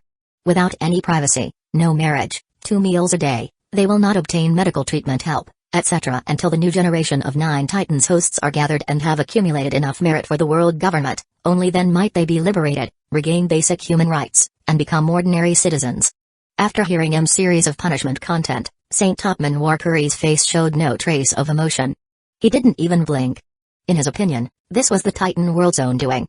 Clearly having such strong future sight ability, clearly knowing they would inevitably be defeated, they still dared to unite, attempting to resist, even bringing such great losses and trouble to the world government. Isn't his purely deserved? Couldn't you have done the opposite? Using the future sight ability, friendly accepting the rule of the world government, then the treatment received now would be completely different. At this time, Im added another sentence. Also, there should be more than just this one bizarre creature in the Titan world. They are just much smaller in body size compared to Ren's one. Let the Marine headquarters dispatch the Fishman unit to conduct exploration of the surrounding sea area of Marley in that world. If any are found, capture alive them immediately. I respectfully obey your imperial will. Seeing that Lord Imu had no further instructions, Saint Topman Warcurry respectfully saluted and ended the transponder snail call. Soon, Kong Ming, who was in the country of Hizuru, received instructions from the Alien Strategy Committee headquarters. But he did not immediately turn against Kimiya's Yumabito and the general from the country of Hizuru. Instead, he chatted and laughed, admiring the scenery of this country. Because he was waiting for the main troops of the world government to arrive, then they would talk about these cold and ruthless judgment content. Kong Ming also reminded the other World Strategy Committee that it's best to wait until the matter on Hizuru's side settles, that is, after taking away those translation experts and aviation personnel, before publicly announcing the punishment measures of the world government towards the Titan world to the whole world. In this situation, the Hizuru side still thought they were about to become an affiliated countries of the world government. Towards Kong Ming, Marco, and others, they were even more compliant, lowering their posture to the lowest point. At the same time, with Ren Yeager's death, an extremely spectacular sight appeared on the side of the medium star gate. One could see that outside the ice great wall, stretching boundlessly, secret password, millions of wall Titan actually spewed out a large amount of high-temperature steam from their bodies. The vast white mist covered the sky and blocked out the sun. It also caused the entire peninsula's temperature to rise rapidly, making Bullet, Crocodile, and the rest of the Three Forces officers feel a humid heat like being in a large bathhouse. These wall Titans' flesh and blood or bones seemed as if they were condensed from gas, and began to dissipate in large areas between heaven and earth. The rumbling just disappeared like this. Chapter 470, Live Broadcast of the Judgment on the Titan World. Greetings, viewers. Today is Sunday, January 30th, Marine Calendar 1500. Today's report includes 1. Ultimate Giant Ren Yeager has been officially arrested and is about to face a public execution hosted by the Army headquarters. 2. The world government has issued a judgment announcement regarding Stargate number 0003, the Titan world. Stella, with her golden long hair draped over her shoulders, sat behind the broadcasting desk wearing a pure white, form-fitting dress. With her beautiful emerald eyes fixed on the transponder snail in front of her, she meticulously recited the content from the script. At this time, she had transformed from a small reporter into the host of the official news program, World Alliance Broadcast. Originally, the propaganda department wanted Tesoro to co-host, but Tesoro had no interest in this and had already gone to the Demon Slayer world with Queen Itoheim of Fishman Island. Fortunately, Stella's beauty and popularity were enough, or perhaps, many people simply didn't want to see another man sitting next to her. At this moment, Stella's angel-like beautiful face and gentle voice reached countless people's eyes and ears through transponder snails in various worlds, countries, and cities. However, below the virtual screen in the Titan world, sections of subtitles in the Marleyan language translated by translation experts from the land of the rising sun were added. There was no other way, otherwise, most of them wouldn't understand what was being said. First, let us introduce Ren Yeager. At this point, a photo of a young man with black hair, green eyes, and a resolute gaze appeared in the upper left corner of every virtual screen. Ren Yeager, male, 22 years old, a citizen of the New Eldian Empire in Stargate number 0003, the Titan world. He utilized the special ability of Future Sight to guide over 100 countries in the Titan world, including Marley and the Middle East, to form the so-called World Alliance Army. Not only did he resist the rule of the world government, but he also orchestrated the bombing death of the former Army headquarters Admiral Black Rhino Burndeye world. The world government has identified him as the #1 terrorist in the Titan world. Around 4:30 p.m. on January 28, our Air Force headquarters Admiral Kizaru defeated and arrested Ren Yeager on the snowy sacred mountain in the Titan world. Following the trial by the Supreme Court on NI's lobby yesterday, Ren Yeager was sentenced to the death penalty and will undergo public execution 2 days later, on February 1, at the Army headquarters. Currently, Ren Yeager is incarcerated within Impel Down. As Stella spoke these words, the propaganda department also switched the screen feed to the entire video content of Ren being apprehended, put on trial, and led into the main gate of Impel Down. Although his walking appeared somewhat stiff, to the audience, he was clearly still alive and able to walk on his own. This essentially confirmed the fact that Ren was captured alive, plunging the higher-ups and citizens of the various countries in the Titan world into a deathly silence. Even the ultimate giant, who had gathered the power of the Titans from the 9 intelligent Titans, was defeated. Impossible. Mikasa, who had been brought back to Paradise Island because she was part of the Ackerman clan, stared at the virtual screen above the plaza at this moment, her face filled with disbelief, her heart a mix of shock and turmoil, as if the world had been turned upside down. I clearly. She had been flying the biplane at the time, she had clearly pressed the remote control with her own hands, and she had personally seen Ren die by her hand, yet now a living Ren appeared on the screen. Why is this happening? Mikasa couldn't help but burst into tears, collapsing weakly onto the ground. She didn't know whether she should be happy or sad now. What should she do? Go save him? But their omnidirectional mobility gear had long since been confiscated by those other world soldiers. No matter how powerful the Ackerman clan was, without equipment and weapons, they could only deal with a few private first-class soldiers who were also barehanded. Yes. Paradise Island was now completely occupied by 5,000 Army unit transported by the Air Force's flying warship. The commanding officer was the current Army Admiral candidate Ghost Shark Douglas Bullitt, who also brought along Army Lieutenant General Flower Sword Vista and Army Lieutenant General Charlotte Daifuku. Under such a lineup, the 3 military corps of the new Eldian Empire, although there were small-scale resistance riots, were all easily suppressed and annihilated. Overall, under the restraint and voluntary surrender of the current Queen Historia Rice, the rule of Paradise Island was taken over relatively peacefully. This also represents that the new Eldian Empire was actually the first country in the Titan world whose political power was abolished by the world government. From now on, Paradise Island will completely become the world government's branch zone in the Titan world, and also the containment zone for all Eldians and the Ackerman clan, as well as 100 translation experts. In the future, this will be the only place within the Titan world with basic order, while the outside will all be non-law zones. Absolute freedom and absolute slave will be the theme of this world from now on. At the same time, Stella's news broadcast continued. Next is the world government's judgment announcement for Stargate number 0003, the Titan world. Viewers in the Titan world, please listen carefully. Viewers in Stargate number 0001, the Kabinari world, and Stargate number 0002, the Demon Slayer world, please take this as a warning. Her voice was very gentle and pleasant to the ear. However, the words that came out of her pink lips next caused the entire Titan world to tremble, and an atmosphere of panic spread like a plague through every transponder snail in every major city. The world government unilaterally issues the following official notification to the defeated Stargate number 0003, the Titan world. 1. Effective immediately, all national political powers within the Titan world are abolished. All forms of tissue, including armies, companies, financial groups, and associations, are automatically dissolved. During the judgment period, no form of tissue may be privately established. Violators will be purged by the Other World Strategy Committee.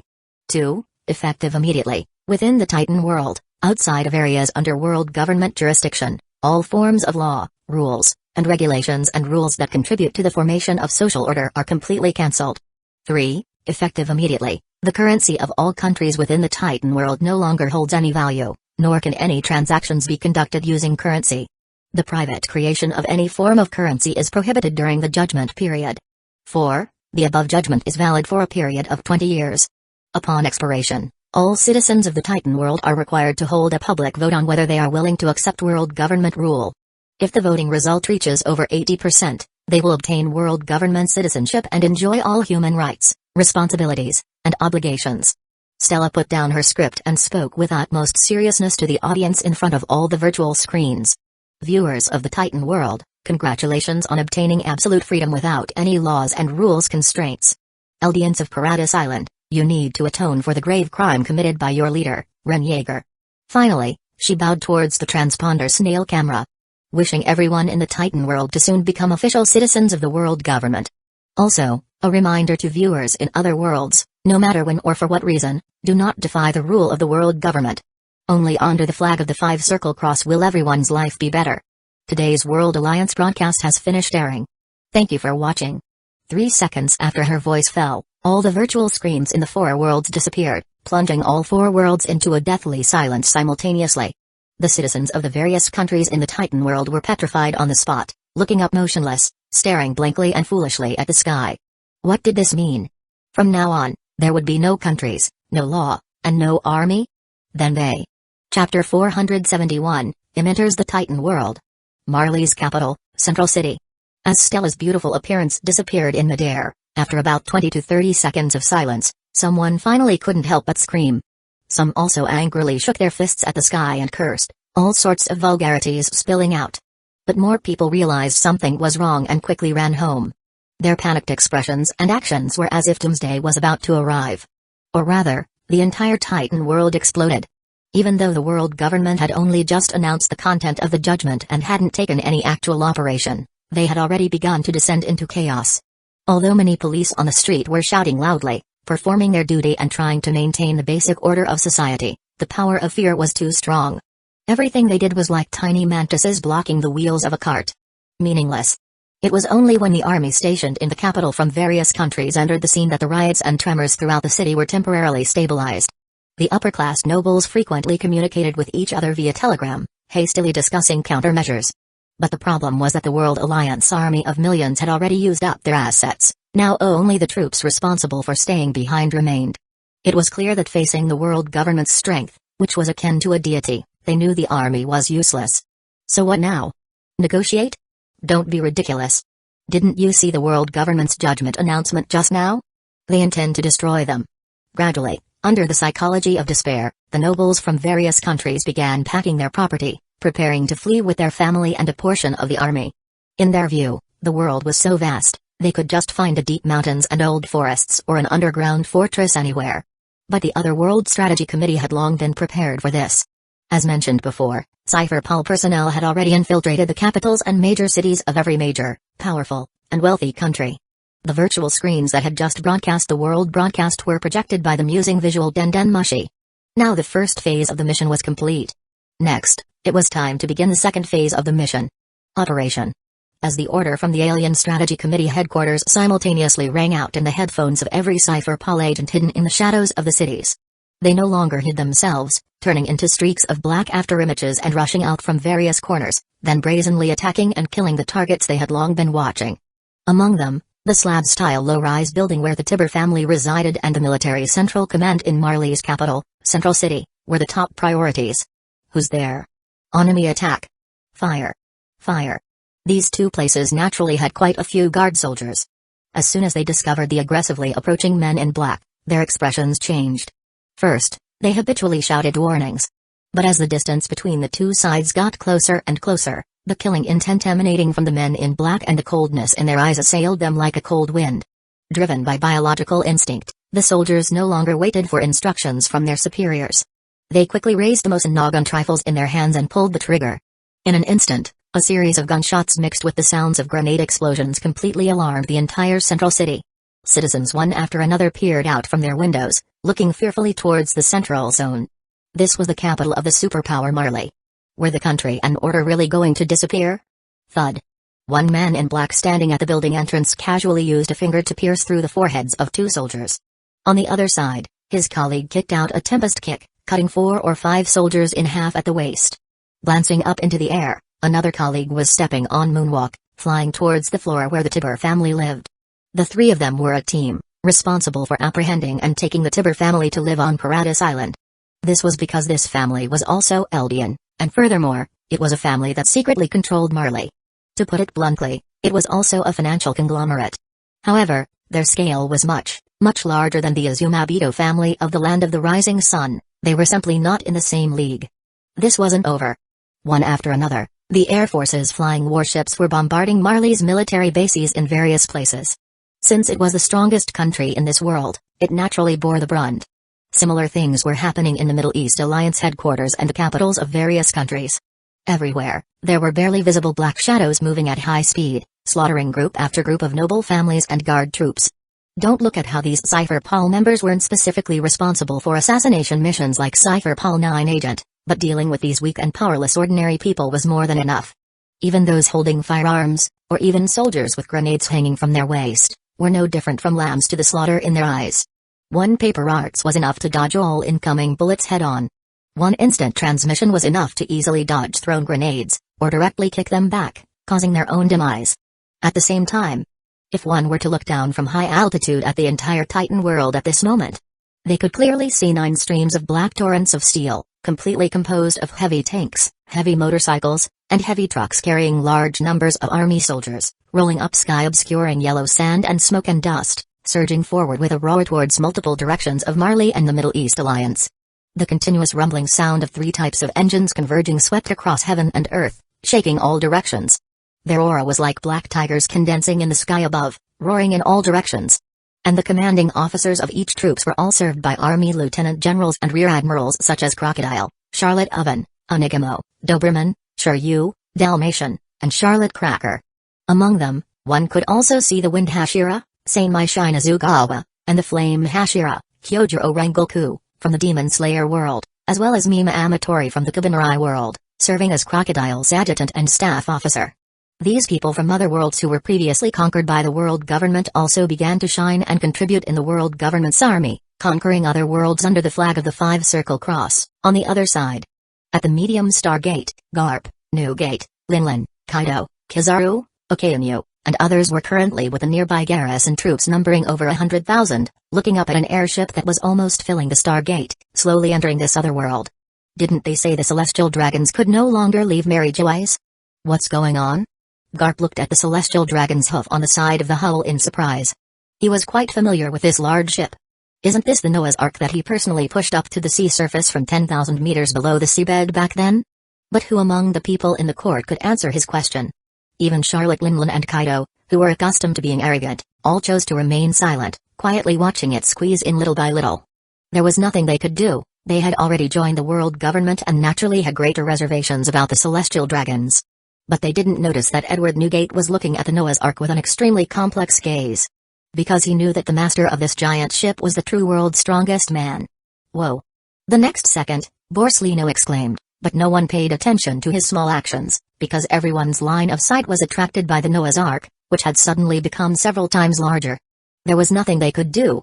Although the medium Stargate was also quite large, its width was only 200 meters. So Stussy had to use her ability to shrink it several times first. Im on the Ark had no interest in stopping to say hello to Garp and the others. To put it bluntly, they were just a group of high-level thugs under his command. Therefore, after the Noah's Ark recovered its original copy volume, it went directly towards Paradise Island. He had to first transfer the Stargate there, and then reside in this world for 3 years to satisfy the basic conditions of star fate. Only then would this Titan world be considered completely in his hands. Chapter 472, The Problem with King Yama and Mir. Paradise Island is located directly south of the Black Peninsula, so the distance isn't actually very far. You just need to fly along the eastern coastline of Marley. Although the volume of the Noah's Ark is comparable to an island or a large city, its flight speed isn't actually that slow. So, it took about 3.5 days to reach Paradise Island. During this time, Im also watched the live broadcast of Ran Yeager's execution at the army headquarters in Land Force from the empty hall. It can only be said that everything went very smoothly. 2 steel guns pierced his back without accident, the blood packs placed inside him beforehand burst directly, and then he died a second time in front of the large audience. During this process, none of the protagonist group partners like Mikaza or Levi appeared, escaping Paradise Island through unimaginable methods driven by countless fortuitous encounters. Then, they managed to sneak into the Stargate without incident, finally appearing smoothly at the execution site and causing a ridiculous disturbance at the army headquarters. Well, even Ran Yeager, the protagonist himself, is dead, so where would a protagonist group come from? However, the main audience for this public execution came from the Sea Star mainland, Kabanrai world, and Demon Slayer world. As for the citizens of the Titan world, under the double assault of the world government's judgment announcement and Cypher Paul's assassination operation, it can be said that the world is in great chaos. In every city, large numbers of thugs holding various weapons appeared in the streets and alleys. To them, the world government had simply done a great matter. These thugs, while hysterically shouting the slogan of absolute freedom, wantonly committed evil deeds they had wanted to do before but didn't dare. Or rather, the extreme desires of the human heart, which had been suppressed by law, were being vent under the public indulgence of the world government. They robbed, murdered, raped, and even directly smashed open doors and broke into the homes of civilians to do as they pleased. The entire Titan world seemed to be screaming. Everywhere were screams, sounds of smashing, screams, and wild laughter. Doing whatever they wanted, it was completely the law of the jungle, the so-called absolute freedom. In this situation, who would pay attention to some damned execution of Ren Yeager? Oh, wait, there were some. Whenever those thugs walked in groups of 3 or 5 past the central plaza where the execution screen feed was being broadcast, they would excitedly point their blood-stained weapons at Ren Yeager on the execution platform and loudly shout, "Thank you for the freedom you brought. Long live freedom." The Noah's Ark entered the inland, on the island of Paradise Island, passing over Wall Maria, Rose Wall, and then entering the inland, on the island of Sina Wall, finally stopping above the royal capital, Mitras, in the center. This royal capital, Mitras, is actually a castle-building complex built in the center of a lake, with very rich green vegetation and various blooming flowers. Below it, there is a vast underground city used to house many refugees, but due to lack of management, there are many bandits and thugs, and the public order environment is quite poor. It's worth mentioning that Captain Levi grew up in the underground city. However, ever since Douglas Barrett led his army to occupy the entire Paradise Island, everything naturally changed. Firstly, the New Eldian Empire, this nascent country established less than 6 years ago, died prematurely. This place is naturally no longer the royal capital, though the name Mitras was retained. From now on, this place will be a traveling palace specifically for receiving celestial dragons. As for the Eldians in the underground city, they were collectively escorted to various refugee centers outside the fortress. Gathering all the Eldians together is actually a very large and troublesome process. Even now, various transport ships are constantly entering and leaving the exchange port. Those are Eldians transported from the Liberio internment zone in Marley. However, after hundreds of years of brainwashing education, these people have become complete subsidiary slaves of Marley, dreaming of becoming so-called honorary Marleyans. But the world government doesn't care about that. It doesn't matter what they think in their heads, as long as they work obediently. At this moment, Im had already disembarked from the Noah's Ark and officially taken up residence in a castle in Mitras. Although this place is much smaller compared to Pangaea Castle in Mary Joyce, and the various facilities, building materials, and decorations are vastly different, he wasn't that particular. Im casually sat on the throne, calmly gazing at the clear lake outside. The sunlight shone on it, creating shimmering waves, and occasionally a lively silverfish would jump out before plunging back into the water. It's hard to imagine that Paradise Island, this living hell, could still have such a beautiful place. It shows that people with power and influence, no matter what the environment, can live many, many times better than most people. However, to him, these sights were somewhat unremarkable. In his mind, he was currently thinking about a very important problem. That is, whether he should, as before, select some people to be executed on Wano Island after conquering another world, which means sending their souls to King Inma's hell. The reason for this doubt was his concern that if King Yama were to invade the soul realm of this Titan world, then Ymir might be under his control. It should be known that the coordinate space where Ymir resides is actually a gap between the soul realm and the material realm. The white sand that creates the flesh and blood of the giants might be a mixture of atoms, the basic units of substance, and spirit particles, the basic units of soul. Then, through the bloodline paths between Eldians, it is sent to everyone who needs to transform. If King Yama is indeed a true god-level existence, he would 100% discover the existence of Ymir. If he controlled Ymir, it would be equivalent to controlling the entire power of the Titans and the Eldians. Further deduction. In this way, King Yama could completely use Ymir and the Eldians to strengthen his interference and influence on the reality world. This is absolutely not a good thing. The premise for his current cooperation with King Yama is that both sides manage their respective domains to a certain extent, and neither can influence the other too much. Ultimately, Im decided not to send the souls from this Titan world to the other party. Furthermore, he had to strictly control the entry of people from the Titan world into the Sea Star mainland. He truly didn't believe that only other world souls who died on Wano Island could enter King Inma's hell.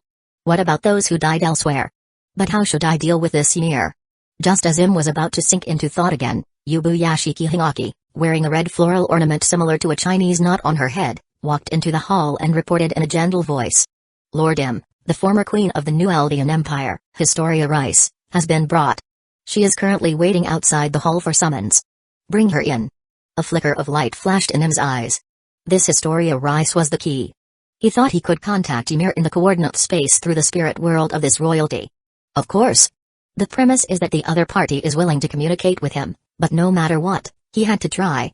Moreover, this Historia Rice herself has considerable value. Not only does she possess the only Eldian royalty bloodline currently, but her natural temperament can quickly calm down raging animals and make them close to her. Chapter 473, Just to Vent Some Ill Will? Historia Rice, former queen of the New Eldian Empire, pays respects to Lord Saint Narona.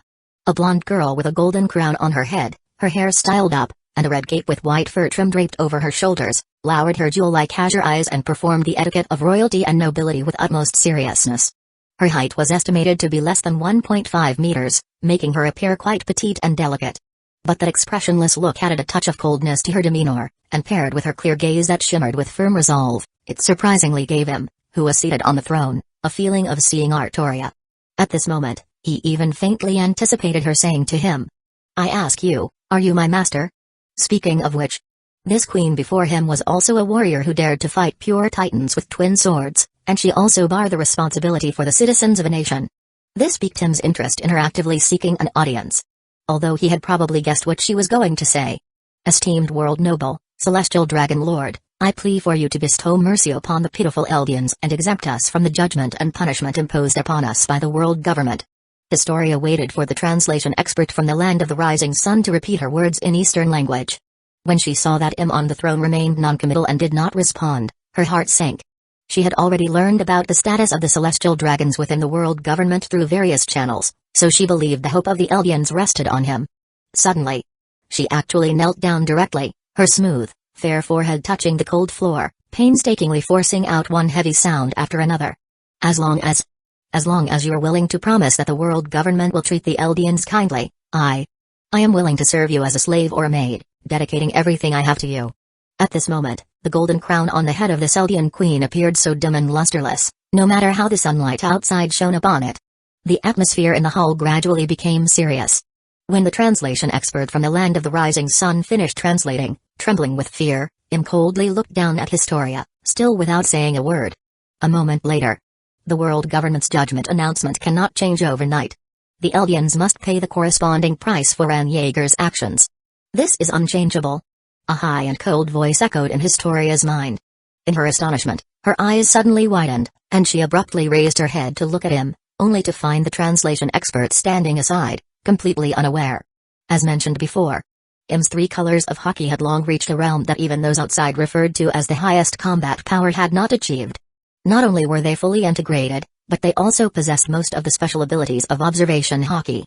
He also possessed Redfield's heart voice reading and memory, and could even further transmit his own inner thoughts and memory to the other party through mental power. Therefore, in this kind of spiritual communication, he didn't need to specifically learn any language, he could still make the other party understand the thoughts he wanted to express. That's right. It was a superpower. However, the prerequisite was that the other party had sufficient comprehension ability. Creatures like insects or ordinary animals wouldn't work. As for what Im was saying to Historia now, of course, it was nonsense. He certainly had the ability to make the world government change its decision overnight and directly revoke the judgment against the Eldians. But for her to want to exchange herself for this special authority, one could only say she wasn't qualified enough. Now, I have answered your matter. Next, let's talk about the matter I want to do. Im completely ignored the despair and unwillingness on the young queen's face, and continued to coldly transmit his inner thoughts. "You are royalty of the Eldians. You can definitely let your soul enter the coordinate space where Ymir is. Take me there to see her." "What?" Historia, who was mourning the tragic fate of her people just a second ago, her expression changed drastically the next second. She stared at him with her beautiful blue pupils in disbelief. "How do you know about this?" Her blurted out words made the translation expert subconsciously want to translate them for him, but the latter waved his hand, signaling him to withdraw. The translation expert didn't understand. Just as he was about to ask something, the collar of his neck was grabbed by a Guja royal guard, and the two of them disappeared from the spot together. At the same time, Historia's eyes had lost focus, because her will had been hypnotized by Im's spirit. Her soul was taking the latter's soul through a brilliant path of colorful light. Finally, the two appeared in a strange space filled with stars and the Milky Way, with pure white silver sand covering the ground. Although it was night, it was enveloped in soft light. Im's first look was towards the giant tree of light in the distance that seemed to reach the heavens and earth. He knew that was the paths, using the Eldian's bloodline as a medium. Immediately after, His line of sight focused on the silver-haired little girl about 20 meters away from him, wearing a tattered white linen dress and glaring angrily at him. Was completely indifferent to Ymir's gaze and said calmly, "Since you made me appear before you, it means you also want to chat with me, right?" Ymir, given Ymir's absolute control over the Eldians, if she truly didn't want to see him, then even with a descendant of royalty leading the way, it would be impossible to reach here. And Historia, who had brought him here, had come back to her senses. She stared blankly at the current situation, not knowing what to say or what had just happened. "I want to know what that Stargate is that you use to enter this world." Ymir asked a series of questions with a cold little face. But upon hearing her words, said calmly, "So that's it. It seems you already know what the world government is and who I am through the memory of future giant hosts. Then I must ask you, since you knew all of this, why did you help Ren Yeager oppose us, and even let him commit the great crime of harming the entire world?" He was truly curious about this point.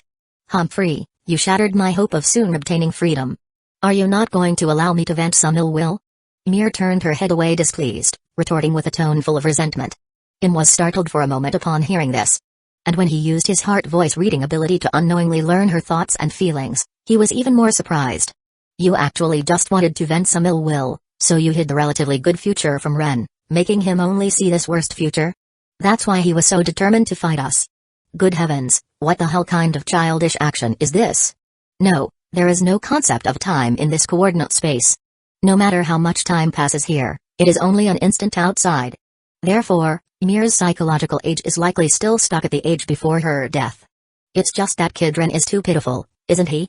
Ren is useless to me now. His only value was to vent ill will for me. Now, I want to make a deal with you." Ymir turned her head back to face him again. "Tell me. I can serve your world government for 50 years, but when the term expires, you must kill me personally and allow me to be completely freed from here. I know you have that ability," Ymir said resolutely in a deep voice. Chapter 474, So Annoying, Useless. 50 years. Raised an eyebrow, but what he was thinking was, do I have the ability to kill Ymir? Speaking of which, he currently seemed to have no means to directly harm a soul. Perhaps his future self would? Oh right. This Ymir couldn't be referring to that Inmo blade, could she? If using it, perhaps it would indeed be feasible. But bringing it into this coordinate space would very likely expose the coordinate here to that King Yama. The potential accident in that would be far too great. But no matter what, since the other party feels he has the ability she needs, he'll just let it be assumed. Too short. At least 100 years, and you must gather the power of the 9 Titans again and reconcentrate it on the Eldian I select, to be used by the world government. Stated his demands without reservation. Alright. Ymir sighed. She actually already knew this result, she had just been trying her luck with a hopeful mindset. Hey. Suddenly let out a light laugh. He truly felt that Ren Yeager was a true clown, truly pathetic to the point of being laughable. All the effort and plan he desperately made were worthless to Ymir. See? The 9 Titans were obtained so easily. In the end, the control of the power of the Titans is in Ymir's hands. She can do whatever she wants. With a single thought, the so-called strength is transmitted through paths to any Eldian. Just at this moment, that Queen Historia, who had been silently listening, looked up at him's face and said with immense resolve, "Lord Saint Nerona, if you are willing, you can place the power of the 9 Titans on me. I am willing to become your exclusive ultimate giant." Ymir had no expression. On the other hand, looked at the other party in surprise. "You should know that once you inherit the power of the Titans, you can only live for 13 years, right?" Then he turned his head to look down at Ymir and asked, "Or are you actually able to change this lifespan limit?" "No. The 13-year lifespan is already the underlying rules of the power of the Titans. I can't do anything about it either." Ymir shook head and denied this point. Historia's knees once again knelt on the white sand, looking up at him pleadingly. "Lord Saint Nerona, if I can use 13 years of loyal service to exchange for your mercy towards the Eldian people, then as the queen of the Eldian people, I am willing." Fell silent. Indeed, to bring the power of the Titans to its peak, having an Eldian royalty as the host is the best choice. But the other party is currently the only Eldian royalty. If she cannot give birth to offspring before she dies, then this royal bloodline will be cut off. Also, Historia, as royalty, can to a certain extent order Ymir, although this is caused by Ymir's inherent slavery nature. But doesn't care about the principle behind it. As long as it's useful. I'll tell you clearly, the containment and labor of the Eldian people is an unchangeable established fact. It's not that I can't do it, it's that your value is not enough. Even if you become the ultimate giant, It's still the same. The ultimate giant combining the 9 titans is indeed quite formidable. If armament hockey and observation hockey are added later, or even life return and Marine 6 style spotty techniques, then this Eldian Queen's combat power can probably reach Admiral level combat power. Combined with various other ability, her value to him and the world government actually exceeds the role of 1 or 2 Admiral. But despite this, it's not enough to make him change his order on a whim. But just when Historia thought her last hope was shattered, and she collapsed powerlessly, her trembling arms supporting her on the sand, and tears streamed down uncontrollably, that arrogant voice sounded in her ears again. However, I can allow you to treat the Eldian people slightly better. Think about it again. Historia's tear-streaked little face froze for a moment. When she reaction, she quickly wiped away her tears. Then, lowering her head, she desperately started turning her brain to thought. Im and Mir just stood quietly to the side like this. The former continued to admire the stunning starry sky here and the incredibly dazzling path's light tree. The thought of not giving this place to King Yama became increasingly firm in his heart. While the latter comforted herself in her heart. She could be free after waiting another 100 years. Just bear with it. At least the human in front of her indeed had the means to kill her. Perhaps one day, if the other party was happy, they might kill her early. In this interworld gap space with no concept of time, everything seemed so quiet, until Historia raised her head and stand up. Lord Saint Nerona, I've thought it through. Tell me. Im casually glanced at this woman who was about to become his first woman. Because of the other party's identity, the other party's ability, the other party's value, and the other party's looks, she could be considered to have met the basic conditions. If he took her, he took her. It wasn't a big matter. Moreover, he wasn't a desireless one like his previous self. If it weren't for Stussy current conditions being insufficient in various aspects, he would have already taken her into his harem. I previously established some orphanage on Paradise Island. I hope you can allow and support me to adopt the current and future child in these orphanage and teach them basic knowledge. They can participate in that labor after they become adults. Historia's thought was very simple. She wanted to protect the thought of the Eldian people. Think about it. What does 20 years represent? It represents that this generation and the next generation of child will live in an environment of containment and slavery. If she wasn't there, they wouldn't receive any education at all. Then after 20 years, the entire Eldian people would be completely ruined. What a clever woman. Im looked at Historia in surprise. He really hadn't thought of this layer, but this also made him more satisfied with the other party. He revealed a slight smile. All right. But the content taught in the orphanage must be supervised by the world government. Of course. Historia nodded in agreement without any objection. Since the entire world has already been conquered by the world government, then the Eldian child receiving the other party's education sooner will naturally also allow them to be accepted and accommodated by the world government faster. As for brainwashing and such, what time is it now? Still thinking about these matter? The biggest difference between her and Ren is willingness to compromise, make choices, and not go to extremes. A moment later, Im and Historia's spirit returned to their respective body in the material realm. Of course, everything that just happened in this real world was only a matter of an instant. At the same time, Historia's body began to turn red, heat up, and began to emit wisps of white steam. Her eyes also gradually changed from their original diamond blue to emerald green. There was even a bright stream of light constantly flickering. All of this made Im on the throne very interested. This should be Mir fulfilling her promise, by transferring the power of the 9 titans from who knows which random babies into Historia's body. Speaking of which, Ren should already know what's happening in this world now, right? Im sneered in his heart. Before he left the coordinate space, he requested Mir release Ren's soul to let him see what kind of consequences the matter he did during his life had caused. As for how much pain Ren would feel after knowing he was deceived, how much anger, and how he would treat Mir, he didn't care. Anyway, he couldn't possibly resist Mir. Not possible during his life, even less possible after death. Mir. On the other side, within the coordinate space, Mir watched Ren Yeager, who was roar and raging at her, with no expression. When the latter tried to pounce frantically, she waved her small hand and turned him back into sandstorm, mixing him with the white sand on the ground. So annoying, useless. After completing Im's demands, Mir squatted down and once again began to mold the sand. Chapter 475, The First Harem Member. Ugh.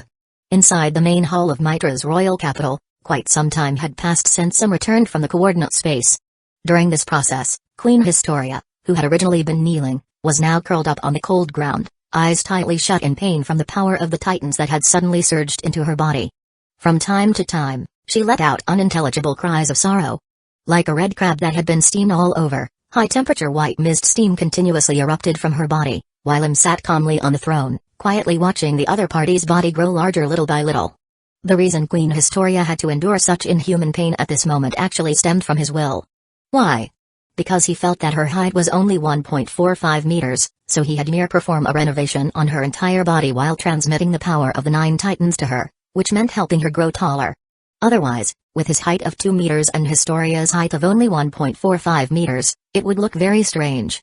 This kind of behavior was certainly very haughty, unreasonable, and extremely patriarchal, even describable as excessive, but did Im need to care? Who would dare say anything to him? Even Historia herself didn't dare to show any dissatisfaction or complaint. Or rather, the pain she was currently experiencing was actually one of the prices she had to pay to become Im's woman, to make herself more outstanding and more in line with Im's delight.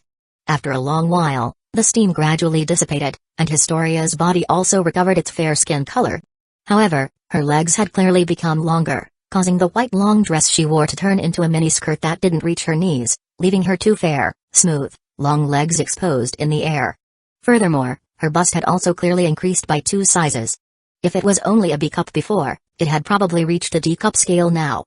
Her entire figure, which was original copy slightly flat, became very graceful.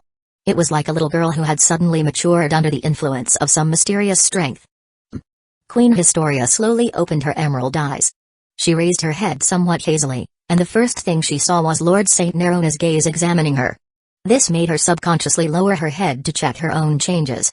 Immediately, a deep trench appeared in her line of sight, causing her to freeze for a moment. Ah! When she reacted, a shy blush immediately appeared on her face. She quickly used the red velvet cape on her body to cover her upper body. Then she noticed her lower body, which instantly extinguished the thought of standing up. She could only press down on her short skirt with her other hand, her eyes flickering uncertainly, not daring to look at Im's increasingly appreciative gaze at all. Good, now you meet my basic requirements for a wife. However, your mindset must be more confident, more courageous, and even more power. Im instantly appeared in front of Historia from the throne. At the same time, Historia's body was lifted by some invisible strength. She stood gracefully in front of him, her hands moving from her chest and skirt to her waist, openly displaying her beauty to him. Especially the temperament that made people's spirit feel calm and peaceful was very attractive. As my woman, you must constantly grow and make yourself more outstanding and more powerful. Don't be satisfied with the power of the 9 titans, there is countless strength stronger than it in the multiverse. Im looked at the blonde beauty in front of him, who was now 1.75 meters tall, and instructed her on some matters he felt were necessary to tell her, using a calm tone mixed with a hint of gentleness. As my woman, you can have matters you want to do, but at the very least, you cannot become a burden to me, such as being easily captured by some insignificant figures. If such a matter truly happens, I will save you, but you won't be able to go out again in the future. Also, you must have self-awareness. To me, the importance of the world government is definitely greater than that of a woman, so don't try to gamble on my choice in this regard. Queen Historia listened attentively with her head slightly lowered. Although the words Im said sounded somewhat cold and unfeeling, for some reason, she felt more at ease. Because she knew what she should do and what she shouldn't do, and she also knew Im's basic attitude towards her. Clearly, this Lord St. Nerona had no intention of being in a romance with her, he was simply taking her in as a harem member. Besides that, as a former queen of a country, you must be very clear about a wife's duty. I won't say more about these things. Next, let's talk about your status in the world government. This is also part of self-awareness. Remember, you are my woman. Here, your status is second only to me, equal to future other harem members, and higher than all celestial dragons, including the 5 elders. As for your status within the harem, you will compete for it yourselves. The bottom line is that you cannot cause excessive harm to each other. Im's last sentence indicated that he allowed harem members to fight each other in specific places to determine their strength and weakness, win or loss, but it must be stopped before causing serious injury. The so-called specific places probably meant not fighting inside the house. After listening, Queen Historia was extremely astonished. She thought to herself, does this mean that in the future, I might have to fight other harem women to determine my status within the palace? It was only then that she finally realized the importance of strength here. In the future, she would definitely come into contact with various strong women from other worlds. Nerona. Remember, my name is Im. Engrave this name deep within your soul. Im said lightly. Yes, Lord Imu. Queen Historia quickly nodded in agreement, then softly asked. I would like to ask for your guidance, how should I improve my strength? Could you give me some pointers? The corner of Im's mouth curled up. He really liked her attitude.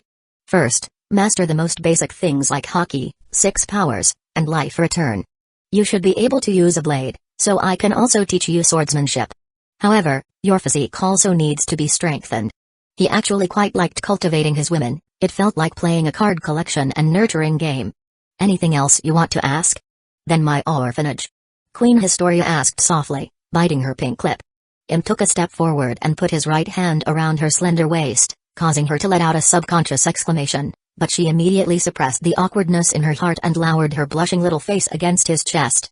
I will have the 5 elders prepare these matters. Right, from now on, the Ackerman clan will all be your personal guards. As for how to cultivate them, that's up to you. If you need the world government's resources, just tell me in advance. Im stared at the face of the woman in his arms and spoke softly, sentence by sentence. Anything else? No. Nothing else. Historia tensed her body and answered in a trembling low voice. Ah. The next moment, she felt the environment around her instantly blur. Before she could react, she was pressed down by Im onto a large crimson bed inlaid with golden patterns. Meanwhile, outside the hall, the Yubuyashiki 4 sisters began preparing various clothing for Historia that matched her new identity, while Stussy bit her lip tightly, clenched her pink fists, and looked towards the direction of Im's inner chambers with complex emotions in her gaze. She didn't understand, where did she fall short? Could it be that she was destined to only be a housekeeper and secretary in this life? Chapter 476, The World Government's Strategic Depth. What? Lord Imu got married. In the room of authority at the Holy Land Marijois on the Sea Star mainland, the 5 elders completely disregarded their status, staring at each other with wide, disbelieving eyes and mouths agape. And the object is a queen from another world. Saint Jaga Ursha Saturn murmured in disbelief. The others also looked like they couldn't calm down for a while. It was simply too shocking. Over the past 1,000 years, countless generations of 5 elders had come and gone, but none of them had ever encountered a situation where Lord Imu took a consort. Over time, they had subconsciously come to believe that Lord Imu was without desire. What kind of magic does this Eldian Queen Historia possess to make the great Lord Imu's mortal heart stir? Saint Nasajiro tightly gripped the Shodai Kaitetsu in his hand, feeling as if he hadn't woken up and was still dreaming. He had always regarded him as a pure swordsman who wouldn't be swayed by women. So, what now? They could only adapt. It seems we'll have to treat those Eldians better from now on. But why didn't Lord Imu directly order the exemption of their judgment and punishment? Saint Marcus Mars stood with his long legs straight, hands in his pocket, asking in confusion. Humphrey, that shows Lord Imu wasn't truly captivated by that woman. The handling of the Eldians is Lord Imu's will, how could it change overnight? Saint Nasajiro lifted his chin, answering him somewhat proudly, while thinking to himself. Lord Imu is indeed still Lord Imu. Perhaps this time was just a stir after prolonged stillness. He could only comfort himself this way. Just then, Saint Topman Warkuri, sitting beside Saint Jaga Ursha Saturn, looked at the document in his hand and spoke in his steady, hoarse voice. Speaking of which, Stussy's report states that with Lord Imu's help, Queen Historia has obtained the strength of all Titan shifters, meaning she has become an ultimate giant like Ran Yeager. So, can she also control the rumbling? This report was not an arbitrary action by Stussy, but a necessary notification process. Otherwise, how would the world government arrange various treatment? Saint Topman Warkuri's words invigorated the other 4. They had deeply experienced the value of the rumbling. Certainly.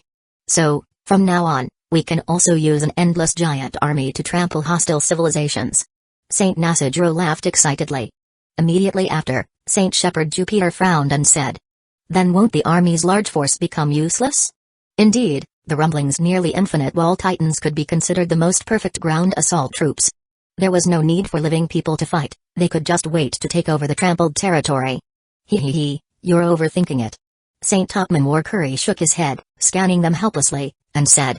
Do you still remember how tall and wide the wall titans are, and how tall and wide a small stargate is? The smile froze on Saint Nasajiro's face. Only then did he remember the limitations of small stargates. Using medium stargates so much these past few days had made him get used to them. Saint Topman Warkuri continued. Lord Imu said before that upgrading a small stargate to a medium stargate requires several years of preparation from him. So, at least the next otherworld stargate will definitely be a small stargate. The rumbling simply cannot enter. So, we have the rumbling but can't use it? Saint Jaga Ursha Saturn's expression turned unpleasant. This feeling of having something good but being unable to use it was truly difficult to bear. Not necessarily. Suddenly, a radiance of reason and wisdom shone in Saint Nasajuro's eyes.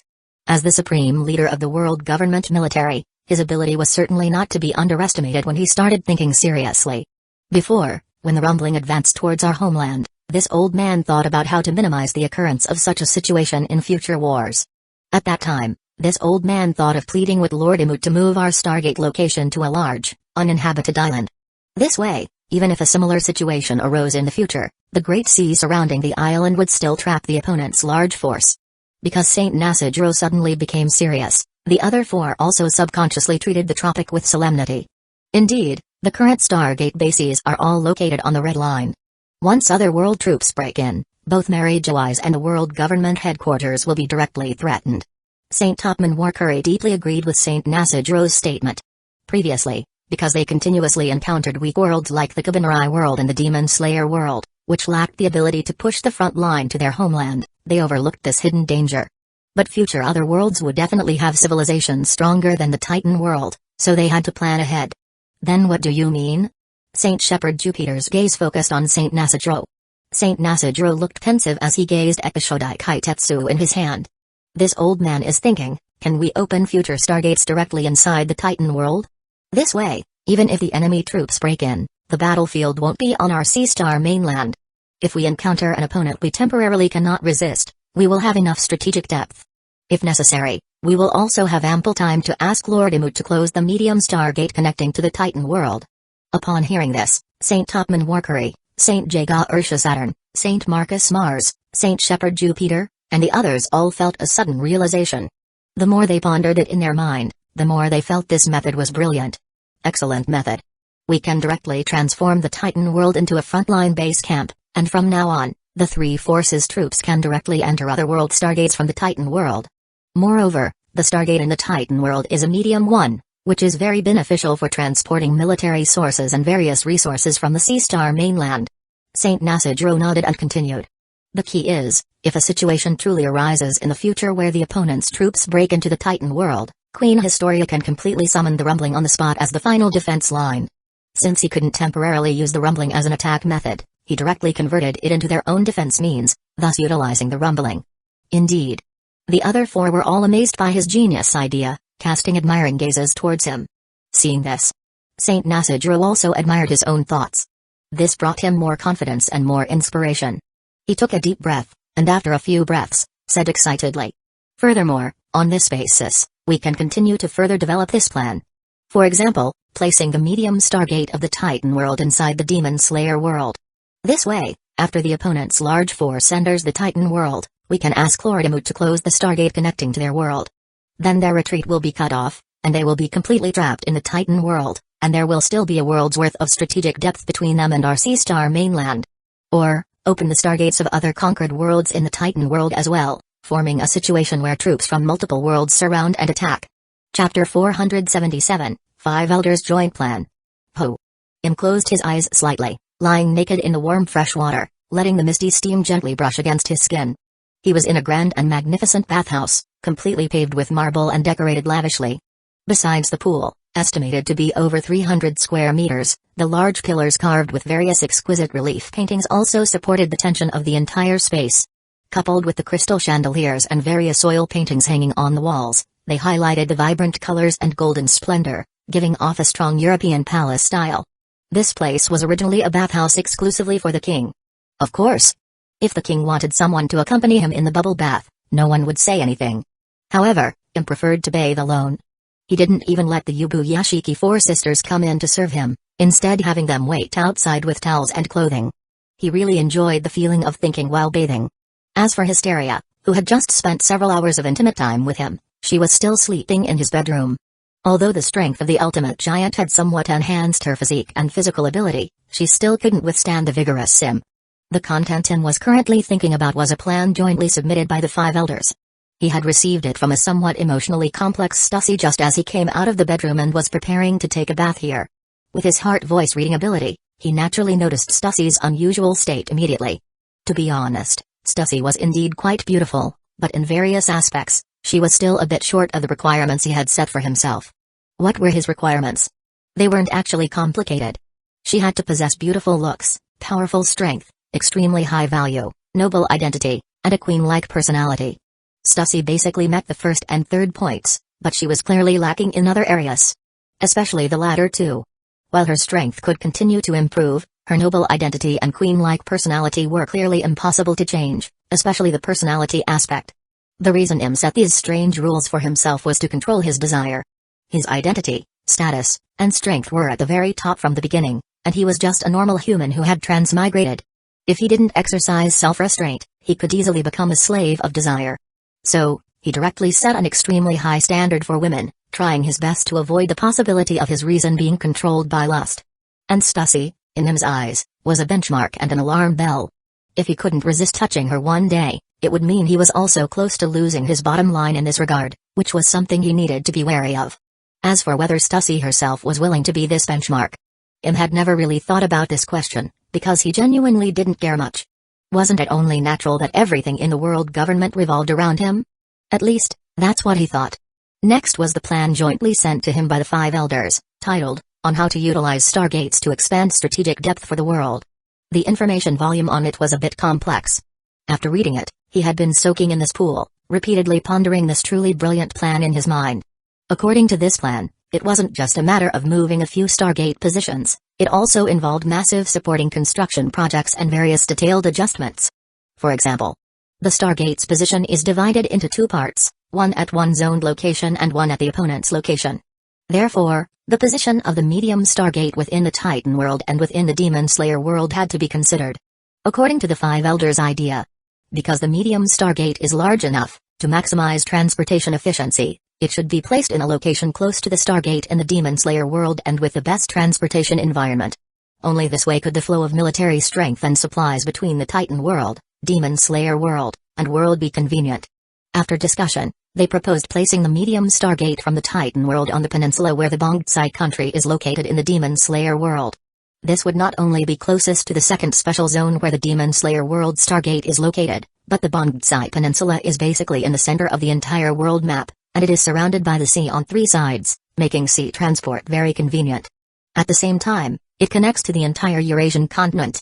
As long as a large number of railways are laid and the large iron armored trains from the Kabanarai world, which are the Iron Fortress, are put on them, the land transportation problem can basically be solved.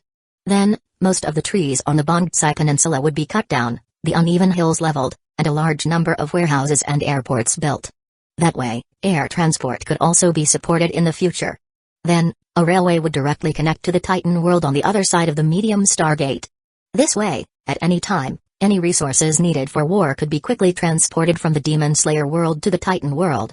And this was just the first stage. Think about it, to build an Iron Fortress railway net covering the entire Eurasian continent of the Demon Slayer world, and a large number of ports around the Bongtsai Peninsula and the Footbasin Chicken Island. There's also relocating most of the population on the Bongtsai Peninsula, leveling most of the land air, and building airports, warehouses, and other building facilities. What scale of workload would such a massive and terrifying project require to start? Furthermore, what about the Titan world side?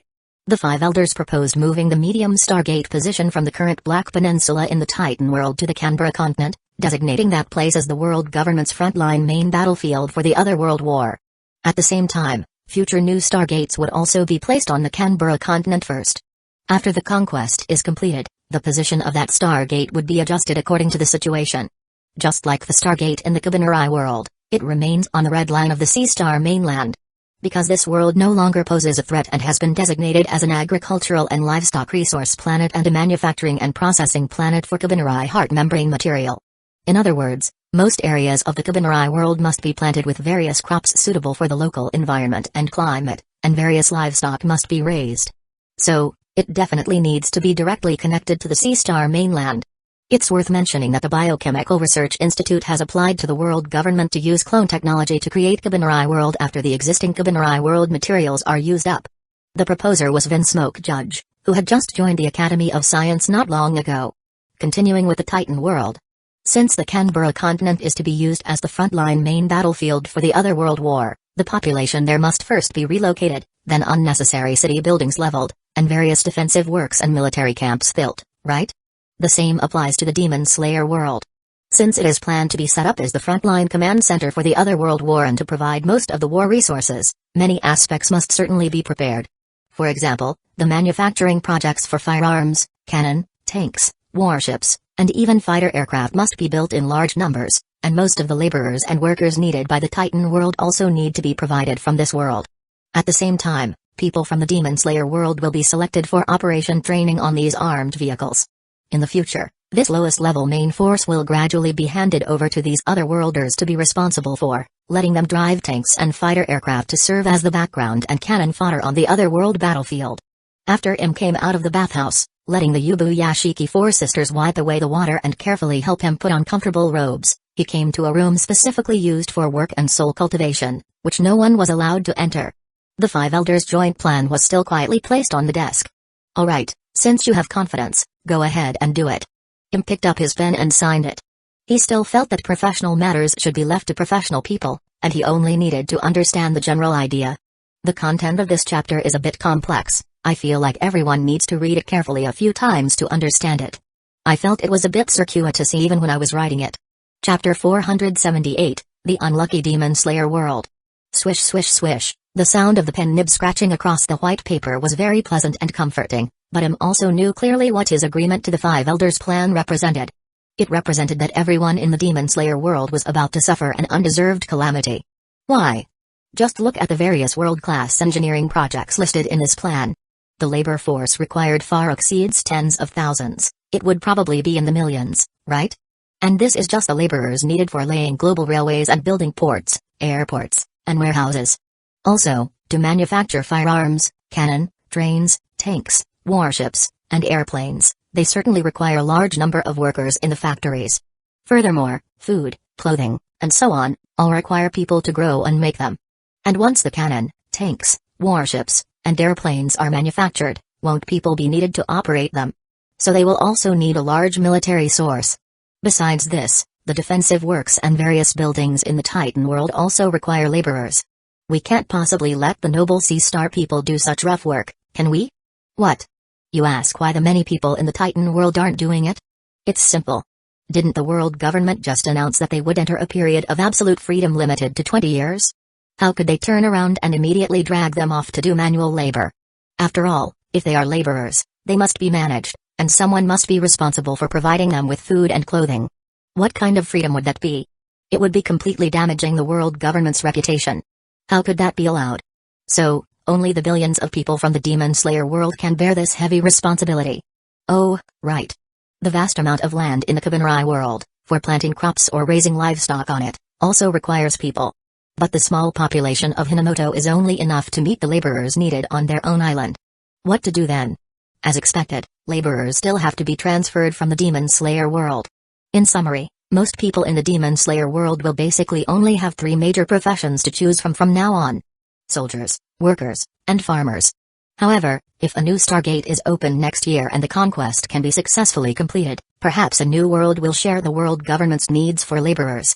Therefore, for the Demon Slayer world, this is purely an undeserved calamity. They clearly didn't commit any major mistakes.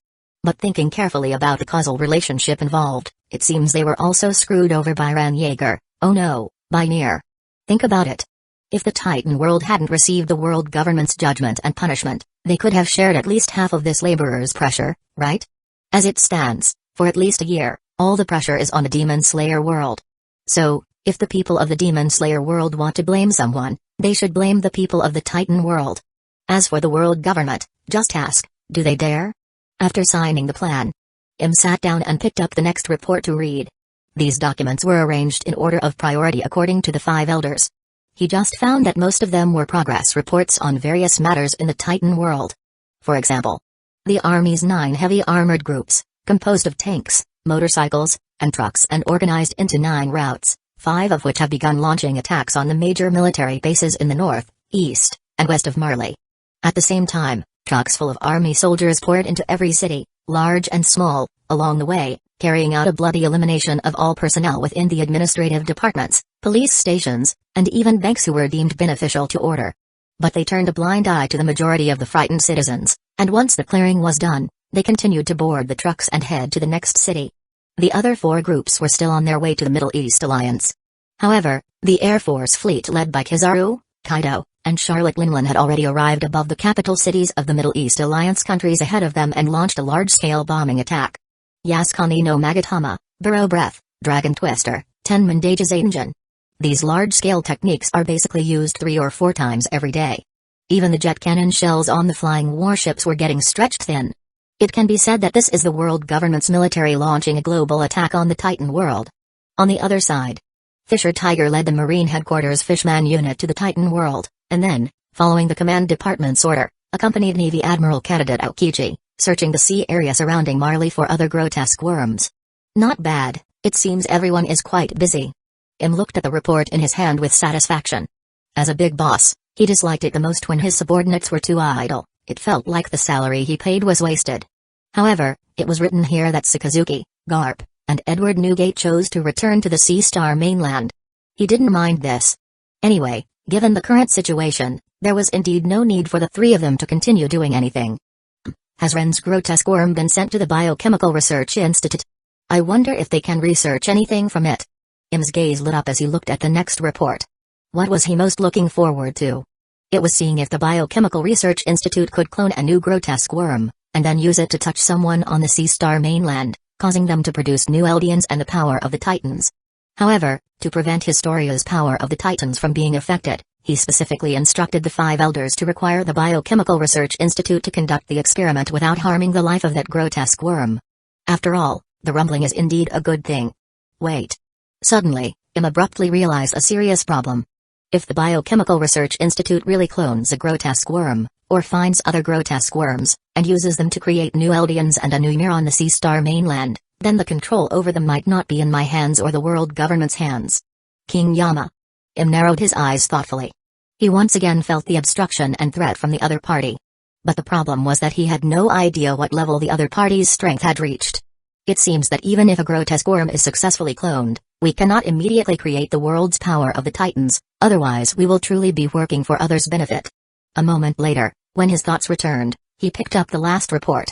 This time, the content was very interesting. It was Saint Jaga Ursha Saturn's proposal to him that after the situation in the Titan world stabilizes, Kuzen should be formally promoted from Navy Admiral candidate to Marine Admiral. Im chuckled softly. Hey, indeed. That guy Kuzen should also be promoted to Marine Admiral. After all, he's one of the 3 admirals, but not the 3 Marine Admirals, but the 3 sea, land, and air admirals. There was nothing more to say, he directly picked up his pen and agreed to this proposal. On the other side, Historia, whose face still showed traces of fatigue and a blush, had gotten out of bed. She endured the pain in her lower body and completed her washing up, served by 4 Eastern maids from the land of the rising sun because Im had said before that he didn't like her hair tied up. It was now just naturally resting on her shoulders. What is this? However, when Historia changed into a white skirt that a maid had folded and handed to her on a tray, she was surprised to find a pattern of a certain bird with spread wings embroidered on the skirt with gold thread. Honorable Heavenly Queen Historia, this is the Heavenly Phoenix, personally named by Lord Imu. It is a symbol of status belonging to the Heavenly Queen.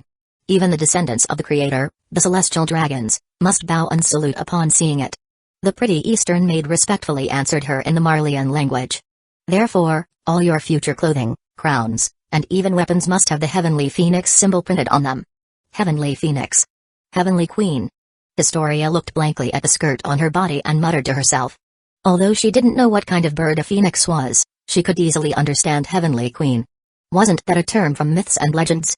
Chapter 479, The Riot in the Korean Nation. The world government's global elimination operation against the various political powers, organizations, and banks in the Titan world is still underway. Regardless, it is an entire civilization. To completely turn most of its regions into non-law zones of absolute freedom, this process will certainly require a significant amount of time and effort. Besides the military, Cypherpol is also bustling with activity. They need to constantly provide various intelligence to the military, guiding them in striking major administrative departments and military organizations. According to the preliminary assessment of the Other World Strategy Committee, it will likely take another 2 to 3 months' time. However, the raging war outside has not affected the major reforms related to labor force and the various construction projects required for containment on Paradis Island. As mentioned before, the world government intends to transfer over 1 million Eldians from the Liberio internment zone in Marley to Paradis Island, which requires the cooperation of the Army and Marines. On the Marine side, They have already trained a group of personnel capable of controlling these large iron ships using the warships from the Demon Slayer world. So Fleet Admiral Sengoku sent these people over to familiarize themselves with the warships of the Titan world, enabling them to perform relatively simple operations. Fortunately, Paradise Island is very close to the continent where Marley is located, so there isn't much difficulty. However, this has also led to the ports on both sides being overcrowded. Dozens of warships and transport ships go back and forth every day, sending batches of Eldians to Paradise Island, where they are then arranged into designated major containment special zones by the army soldiers and administrative staff on Paradise Island. These Eldians are then directed to cut down trees, build the collective dormitories they will live in, or dismantle the houses they previously lived in. There are also various building facilities, such as large and small paths and bunkers. In addition, they also have to assign a portion of the Eldians to the low-temperature caves that produce ice-burst stone. They are to excavate the strange biological solid high-energy gas and cut and collect black gold bamboo, while also expanding its planting area. This series of operations has brought an unprecedented liveliness to the entire Paradise Island. There are busy figures moving back and forth everywhere. As long as they are adult and relatively healthy men and women, they will definitely be assigned a work mission. And near them, approximately every 20 meters, there will be a black-clad soldier over 1.8 meters in height, with a sturdy build, holding a heavy assault rifle, scanning the surroundings menacingly. Not only that, but surveillance Tendenmachi have already appeared in some high or hidden places. At the same time, Queen Historia, who is already an empress, wearing a beautiful white dress embroidered with golden phoenixes, first received some attendants specially assigned to her by the world government. These included 3,000 Holy Land garrison soldiers, 30 elite guards from Cypher Pul 7 agent, and 10 Eastern maids from the Land of the Rising Sun. Then there were Mikasa and Levi from the Ackerman clan, whom am assigned to her as personal guards. Although Mikasa held considerable hostility towards the world government due to Ren's death, after talking with Levi a few times, she agreed. In her view, Ren sacrificed himself for the Eldians, so she should protect Queen Historia for him, as she is the only remaining Eldian royalty. Furthermore, Im also packaged the Azumabito family of Kimi Azumabito and the Tibber family of Willie Tibber together and sent them to Historia to assist her in handling some complex matters. For example, the management of orphanages and so on. And the property of the Azumabito family and the Tibber family also belongs to Historia personally. However, this property needs to be converted into Bailey first, so it will take some time before it can be officially handed over to Historia. Overall, Im directly prepared Historia's own small influence. Future resources depend on how she strives for them. And he himself is also busy adjusting the position of several stargates according to the plan from the 5 elders. There's no other way, this kind of matter can only be done by himself. First, he placed the medium stargate on the Canberra continent side of the Titan world in the central region, and then returned to the RL 1558 zone on the Sea Star Red Line through the medium stargate. Immediately after, he summoned his unique small stargate to enter the Demon Slayer world, placing the medium stargate on the other end in the central region of the Korean peninsula. This way, in the future, anyone passing through the medium stargate in the Titan world will appear on the Korean peninsula in the Demon Slayer world. If they want to return to the Sea Star mainland, they can only travel by ship or plane to the former Geopangi nation in the Demon Slayer world.